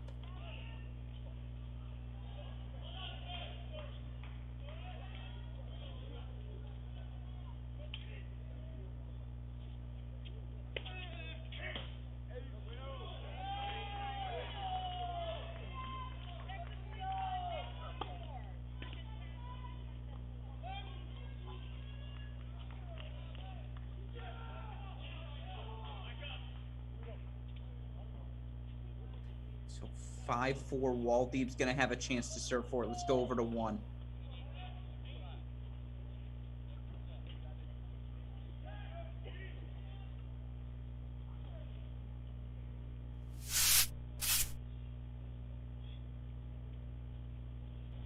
Braswell serving to force a third set.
That's one break point fought off. Deuce point, set point here.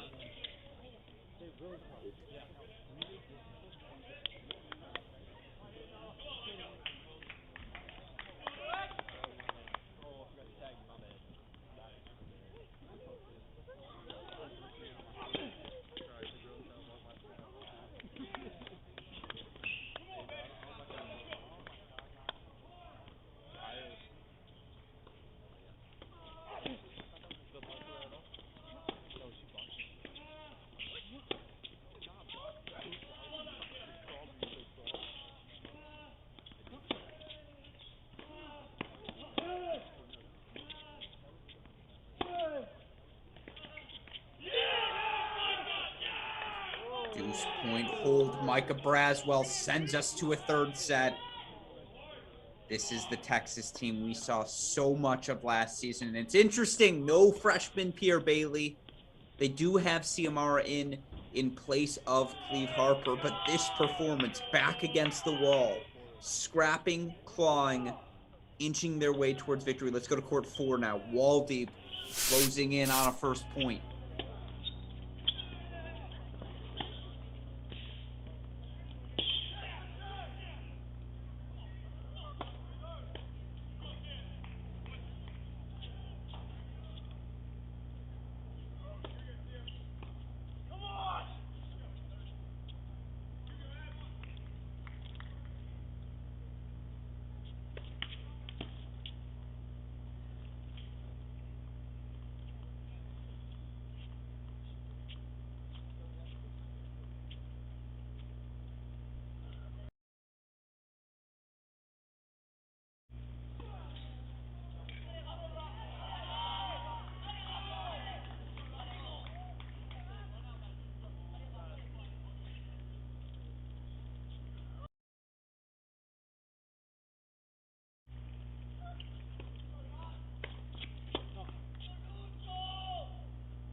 See him Waldeep Welcome back to 500, my friend.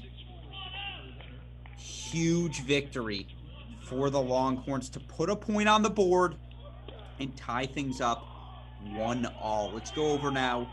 Court number 6. Set point Luke Casper again.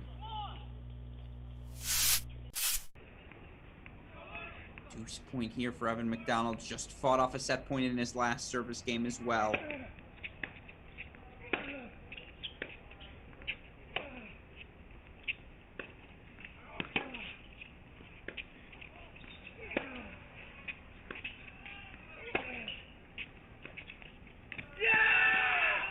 But McDonald finds another big forehand, so we're going to a breaker. And folks, it could be 2-1 Texas.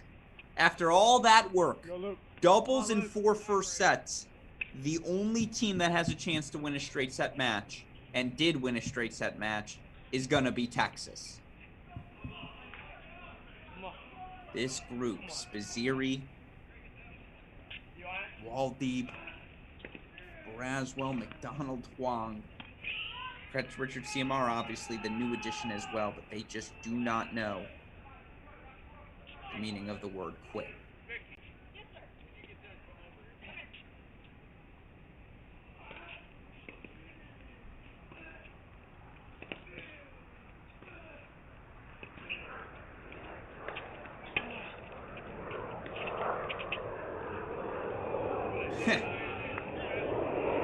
Casper finally gets a break to go his way, 1-0.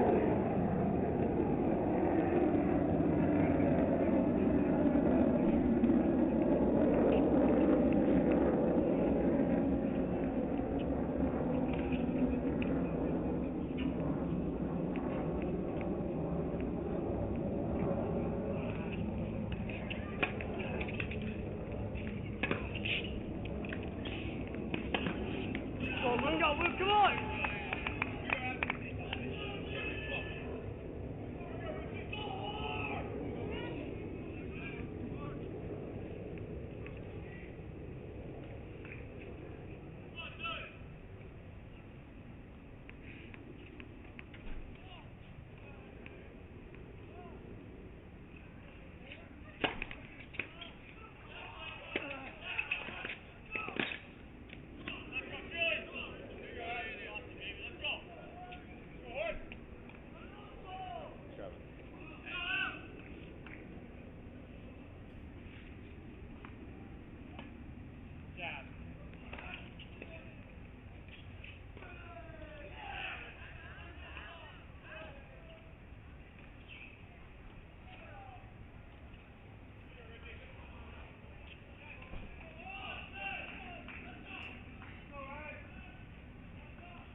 Go, Luke! 3-1 now for Casper. Meanwhile, again, early action. But Chi Huang up an early break at 5 in that third set. Elliot Spaziri up an early break, 2-1 at 3. Braswell has break points at love 40 in the opening service game of Noah Schachter. Good serve, Luke! Texas made their big push at the start. Right now, if you're doing the match calculator, all the momentum swings towards Texas. Right now, the Longhorns are bringing the goods.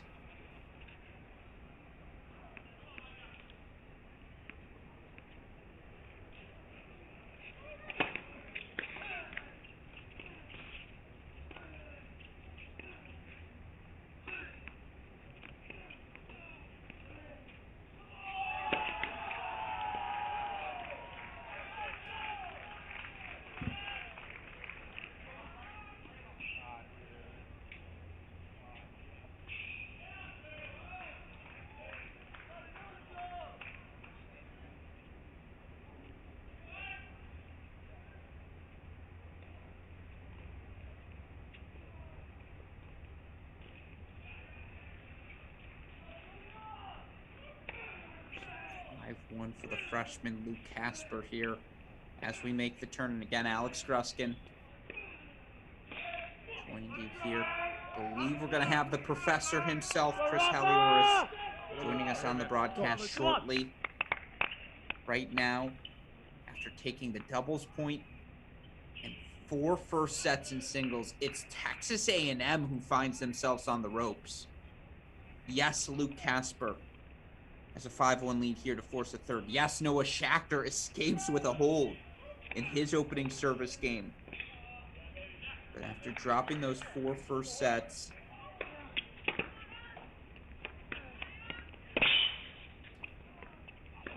Texas has made their move.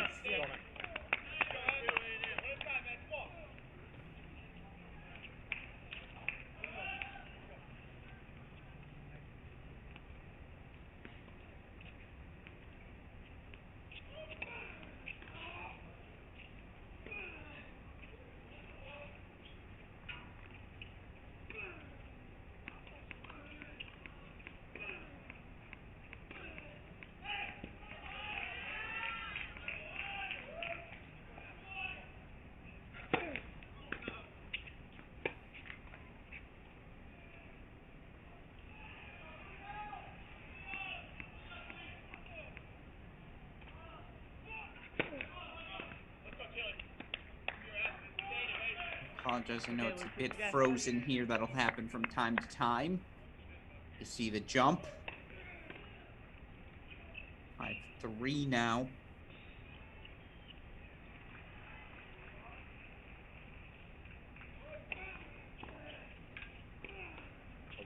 What fun match this has been here. Some Wednesday night college tennis action. We've got, what, at least 4, potentially now 5 3-set matches here.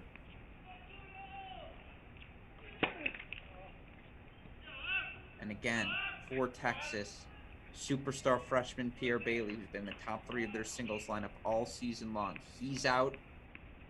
Maybe the strongest point in their lineup, Cleve Harper at the number 6 singles position. He's also their number 1 doubles player. He's out. Elliot Spizzirri still can't hit backhands. And yet he finds himself up a break in the 3rd set. And now, don't blink too fast. Evan McDonald. He ain't out of this set quite yet. Go on, man.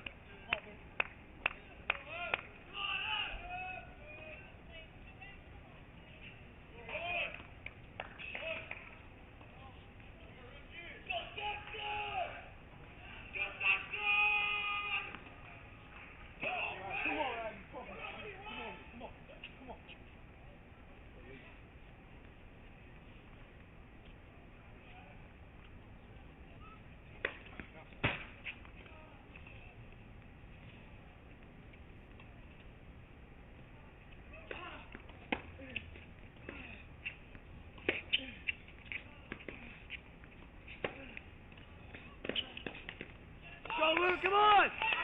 Let's go, Luke! Coach there from Casper. Freshman's back is against the wall. And now all of a sudden, he's got himself 2 set points here to make it again 5 3-set matches. Meanwhile, again, Ciamara now up a break 2-1 for the Longhorns on 2. Spizzirri up a break 3-1 at 3. Both teams need 3 singles matches from here. Another set point fought off for Spizzirri. But now the first set point on the serve of Luke Casper.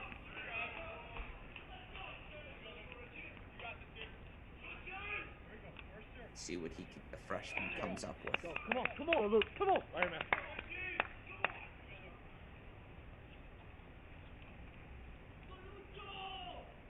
Come on, man, come on.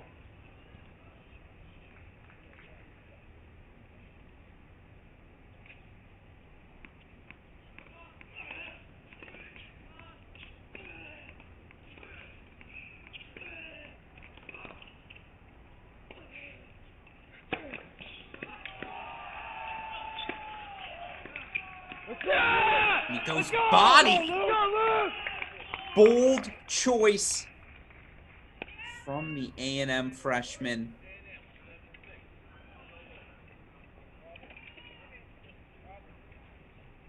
Go the distance here on court number 6. Let's head over now. Court number 1. It's getting testy in all the right sorts of ways here. between Schachter and Braswell.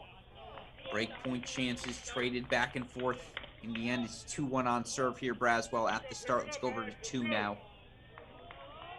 Took Richard Ciamara a second. We might need to hit refresh on that scoreboard. I don't believe that's correct. It is 30-15, but it's 2-1 Ciamara, according to my scoreboard here, which tracks out from a timing perspective in this third set. So apologize for that. But it is a break lead for Ciamara, 2-1 here.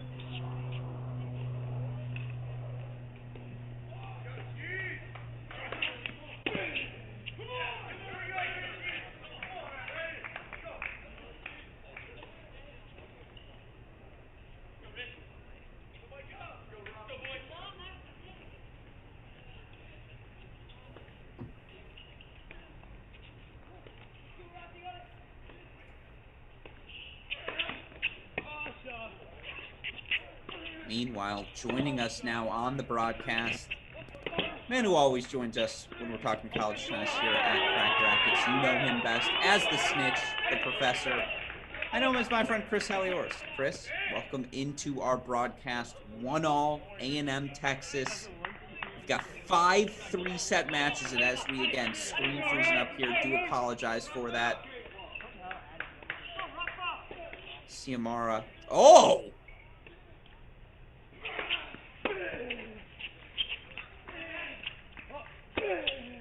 Well, how about that?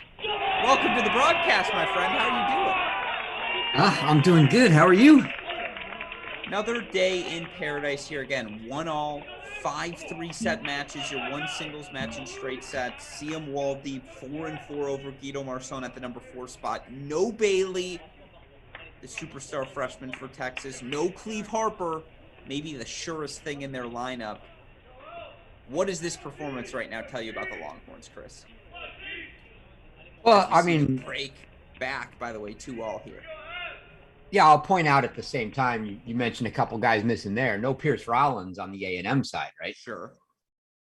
So I don't know. I mean, I think we probably all would have expected Texas was going to handle this a little easier than they are.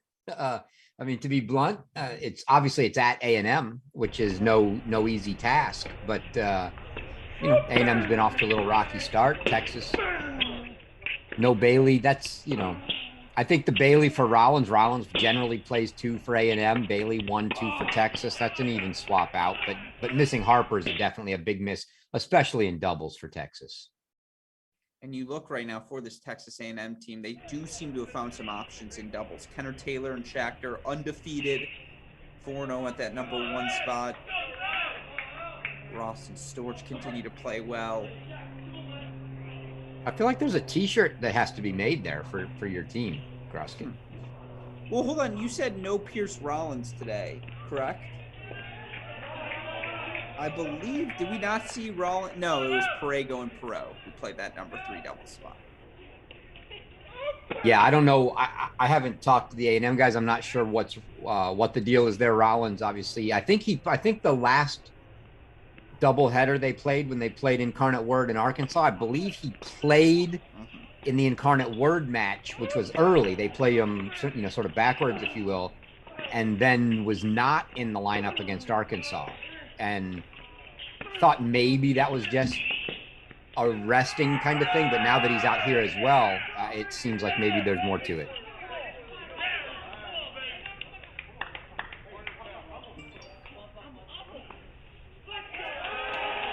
So we see here again, it is 2-2.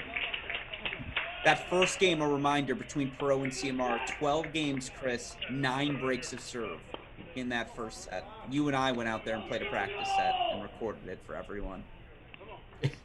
Well, that would be 6 breaks on me and 3 on you. Exactly. Meanwhile, can we split screen this with court 3?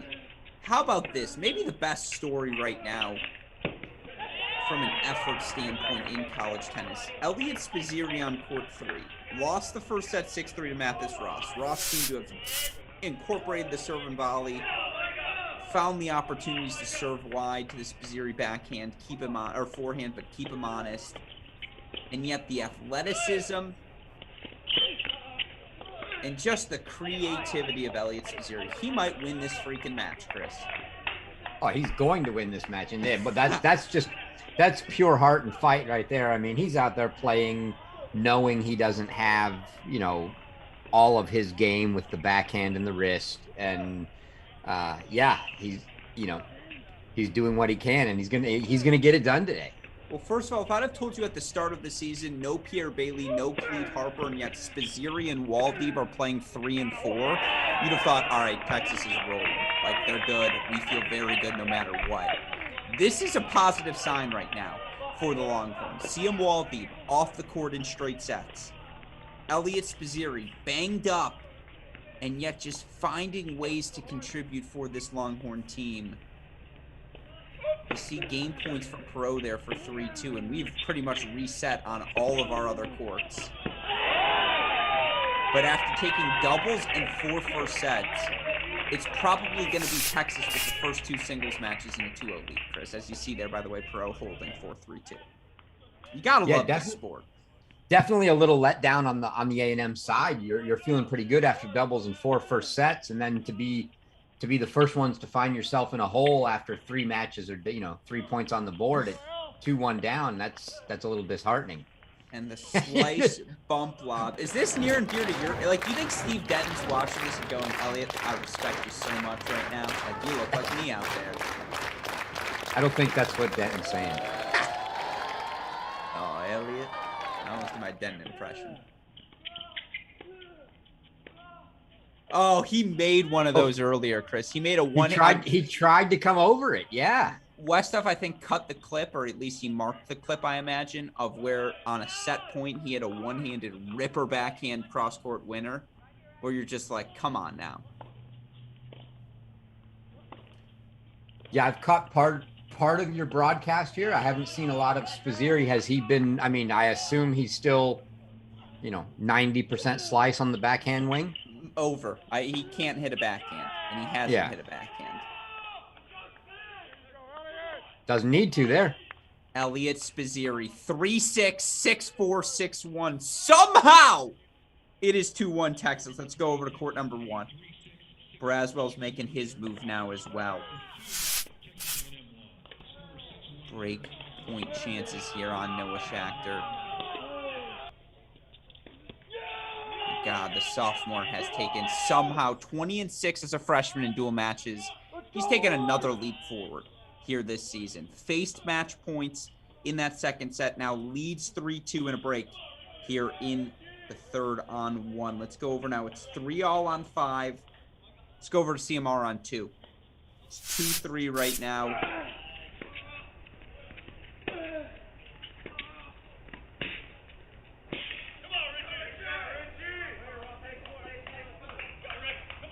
Yeah, Texas is going to need Braswell. Spizzirri, it would appear based on the fact that they're playing him through, what's going on with his wrist, that's just kind of where he's going to be. So, yes, they'll get Bailey back, but those 2 guys are probably going to have to stick in front of Spizzirri the rest of the way.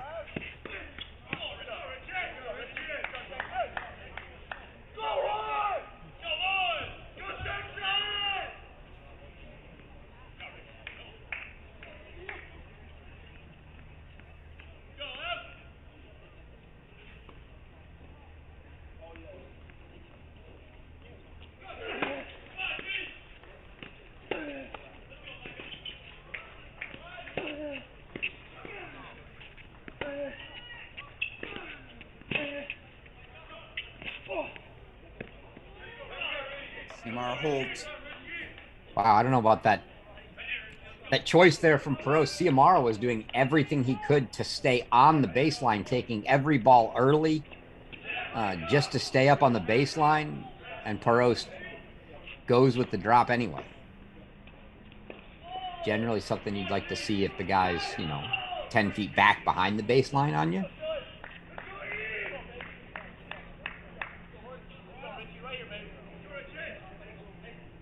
How big does the Casper? I mean, who knows if it matters in the end? But Casper managing to at least pull off that tie break for A&M now, since they have lost the two straight set matches.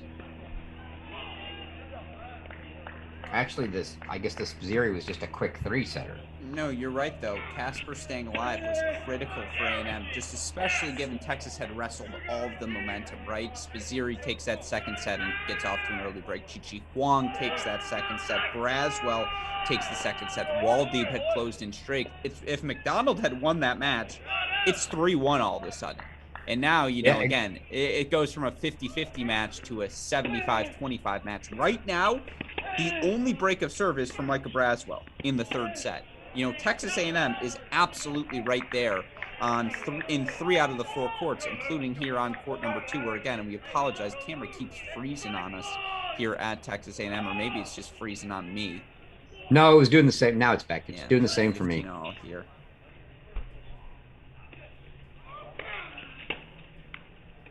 It's always that question of, is it Gruskin's cheap computer or is it real? Right? You have no idea right now. My computer is mutinying against me. There's only like 475 hours of podcasts on that hard drive. Exactly. Oh, called long. Oh, confirmed. Seymour looks at the coaches and they say, yeah, you did just miss that one. God, is his forehand a weapon now. Meanwhile, let's go to court 1 if we can. Court number 1. Can Braswell consolidate? Looks like he did 4-4-2 here on 1. Meanwhile, let's go over to 5. Is that a 40-30 or a deuce point, if we can, on court number 5? It's a deuce point now. And this would give some serious momentum to Texas. Of course. Yeah, 3-all in the third, definitely not a point Perego wants to give up here. Well, now you're down breaks and 4 in 2 third sets.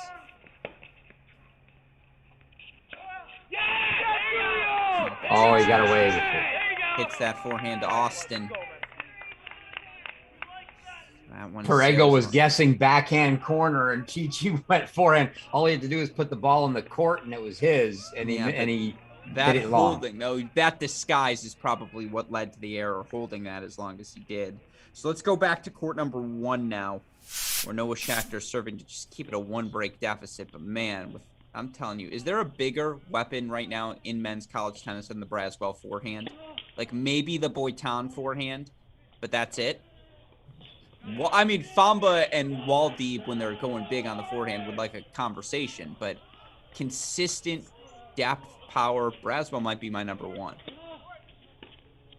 Kingsley's in there. He definitely, too. I mean, he's just all around. Yeah. There are guys that he's in the conversation. Mm-hmm. It's I mean, there are guys that are just hard when they're on their game that just hit the ball so hard and so heavy that they're tough to deal with, and he's one of them. He hits a pro ball. I mean, look at that. Now, Schechter had a shot there on the volley, but that's still a really difficult ball to hit. It's just so heavy. Yeah, it's heavy and deep. There are guys that's just, their game. And obviously you need to be on when you have that kind of game. I think, one of my guys, Florian Brosk at Mississippi State, same kind, like so heavy, but you have to be really clean and on your game. But when you are, it's very tough to deal with. I thought you were going to say Ram. No, not so. Yeah. Not the same. Yeah. So now 30-40, 1 break point chance fought off. Meanwhile, Ciamara did get the break, so he's up 4-3 at 2. Braswell here, break point chances for 5-2. I'm not saying pack the bag, start the plane, but Texas is now in definitive control. Yeah, it's starting to it's starting their to match look to lose. A little bleak if you're A&M, and even on 6, McDonald's now got Love 30 on the Casper serve to try to go up a break there. If they get up a break on 2 or 3 of the 4 courts, it's a long way back. And that's double break now for Micah Braswell. He'll serve for 5-2 when we get back. Let's pop over to 6, as you mentioned. McDonald, break point chances here. Take a 3-1 lead. Meanwhile, listeners, viewers know we're a multifaceted company here at Cracked Racquets. In about 4 minutes, I'm going to tentatively hand the reins off to you, Chris Halioris. Now, super producer Daniel Westhoff has the mute button ready in case you go on any of your patented tangents. But you may have to take the reins here down the home stretch of this match in West Texas, and they do seem about 4 minutes away if things break correctly. They could bail you out here. They could. Gareth bail me out. That would be very much appreciated. Could also Christian bail me out. I'd appreciate that too. I feel bad for Westhoff because whenever we're brainstorming here at Cracked Racquets, I'll be like, yeah, let me Samantha ponder that. And I'll be like, he's just like, again? I'm like, fine, okay, I'll Christian ponder it.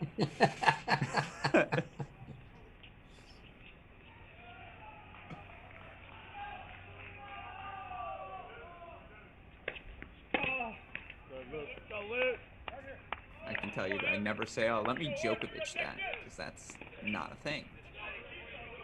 As we move on, though, here.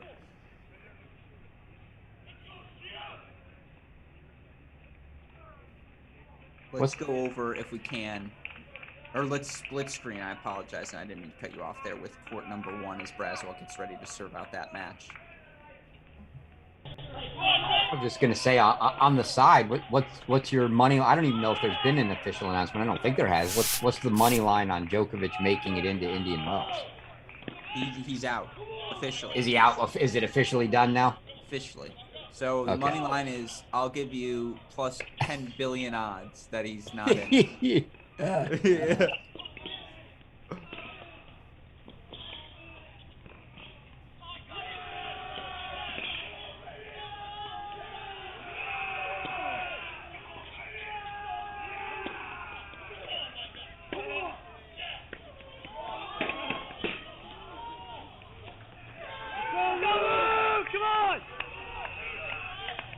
Casper pumped big hold, but boy, it's still it's tough. It's looking like a long road back right now. From what seemed like a doubles point and 4 first sets and a quick lead, an hour ago. 180 degrees from there.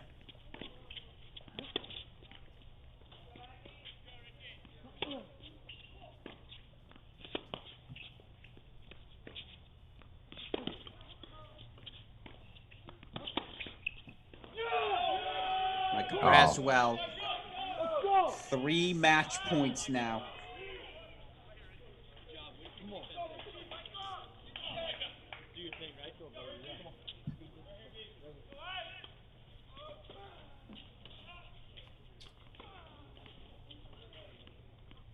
And Ciamara also now at 5-3, not serving, but a chance to break for the match. If he doesn't, he'll get a chance to serve for the match.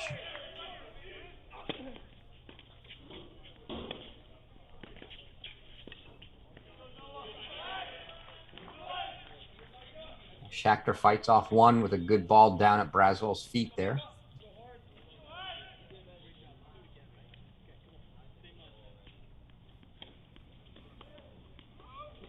As I was on the bike listening to your show, I heard you mention Austin Rapp's winter coat. Must be a little chilly or windy there, huh? It does look chilly, right? I mean, it must be.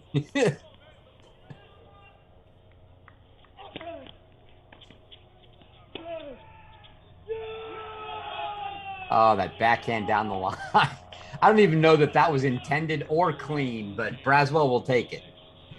And so with that, 3-1 Texas now overall. We move to court number 2.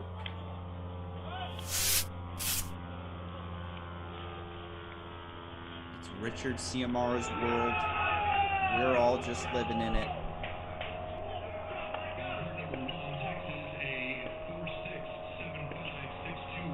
Yeah, the score shows just the split sets, but Ciamara is up 5-3 here in the third. And now 2 points away from making this a match.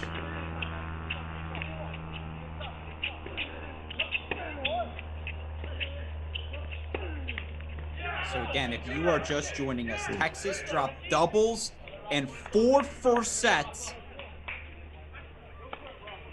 And I don't believe it, Chris. And by the way, you know what I say? The death of male affection is what's led us to where we are in the world. But my affection for you, I'm like, hey, I might need you to come on here to help me out. You come on and you bring your juju with you. And now we might get out of here. and you're 1 point from being out clean. I do love you, my friend. Match points, Ciamara. Oh, should have played that. Yeah, I would have liked to see that for the winner. Yeah.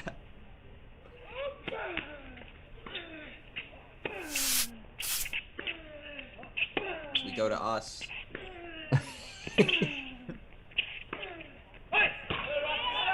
The last thing I wanted to see in match point was my face. Or mine. It's like, what does the shock face look like? Now we know.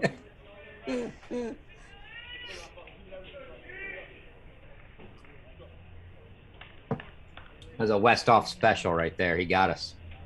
Yeah, that was for the fans at home who want to know, what do I look like during these matches? The answer's sexy. Match points coming up. 3 of them still.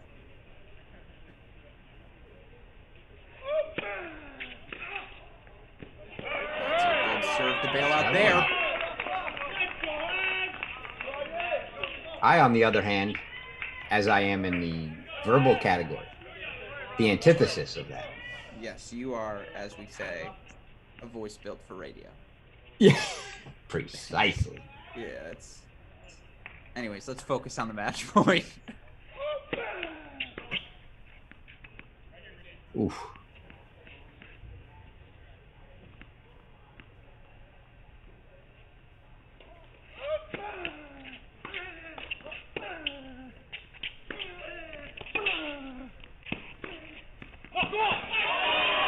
Let's go to deuce. I shouldn't have said anything. It's my fault. I jinxed it horribly.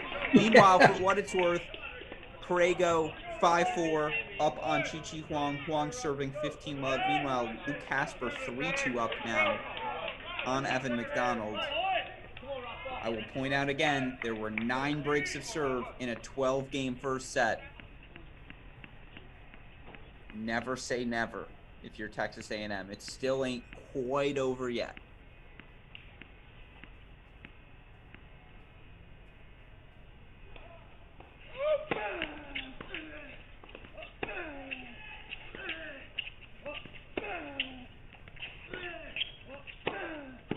Now it is. Oh, Corrego sails it long. They dropped 4 first sets in singles, but Chris Halioris, number 15 Texas, 4-1 gritty win on the road in College Station over A&M. We have to wrap quickly. I apologize, but before we go, since I have you here, your thoughts on this decision? I mean, tough for A&M. It was looking so good, doubles and 4 first sets. And I mean, if anything, you're thinking it's tight down the stretch. And yeah, they had leads in the final 2 matches, in the third coming down, albeit I think they were up a break actually on 6, but that's a tough way to go out. In-state rivalry. A&M they definitely had their chances. Definitely had their chances. Not going to feel good about this. This one's going to sting a little bit. Absolutely. Now, again, flip side, doubles, 4 first sets. You're right there. And you have a young team that was at the finish line against what we all agree is a top 8 Texas team when they're healthy. Now, they weren't healthy today. And that's the flip side. No Bailey, no Cleve Harper in the lineup for Texas. And yet, when you can turn to McDonald and Chi Huang, who were 2 members of the NCAA semifinalists last year, yeah, you've got depth. And that's a reminder to the rest of this college tennis world that, hey, this Texas team, they do have all of the depth. And of course, we're going to spend more time talking about that match on tomorrow's show as we have another episode of The Deciding Point. Myself, Chris Halioris, Matt Stakoyak, going to break down all of the action over the past 10 days of men's college tennis. If you think I'm going to let you two get out of there without talking Michigan TCU, you've got another thing coming. But of course, for now, we do have to run as we continue our portfolio of media here at Cracked Racquets. A shout out, as always, to super producer Daniel Westoff, still at home at Louisville. A shout out and welcome to Abel Westoff, newest member of our Cracked Racquets family. Happy to hear he is healthy and a new member of the team. A huge thank you to our friends at Texas A&M. Again, was a fantastic match. We appreciate the opportunity to broadcast it. But with that said, for the professor, Chris Hallior, super producer Daniel Westoff, I'm Alex Gruskin. In the end, it's a 4-1 win for number 15 Texas over Texas A&M. We hope you all enjoyed the action, and we'll see you tomorrow at 7 p.m. Eastern time. Thanks, everyone.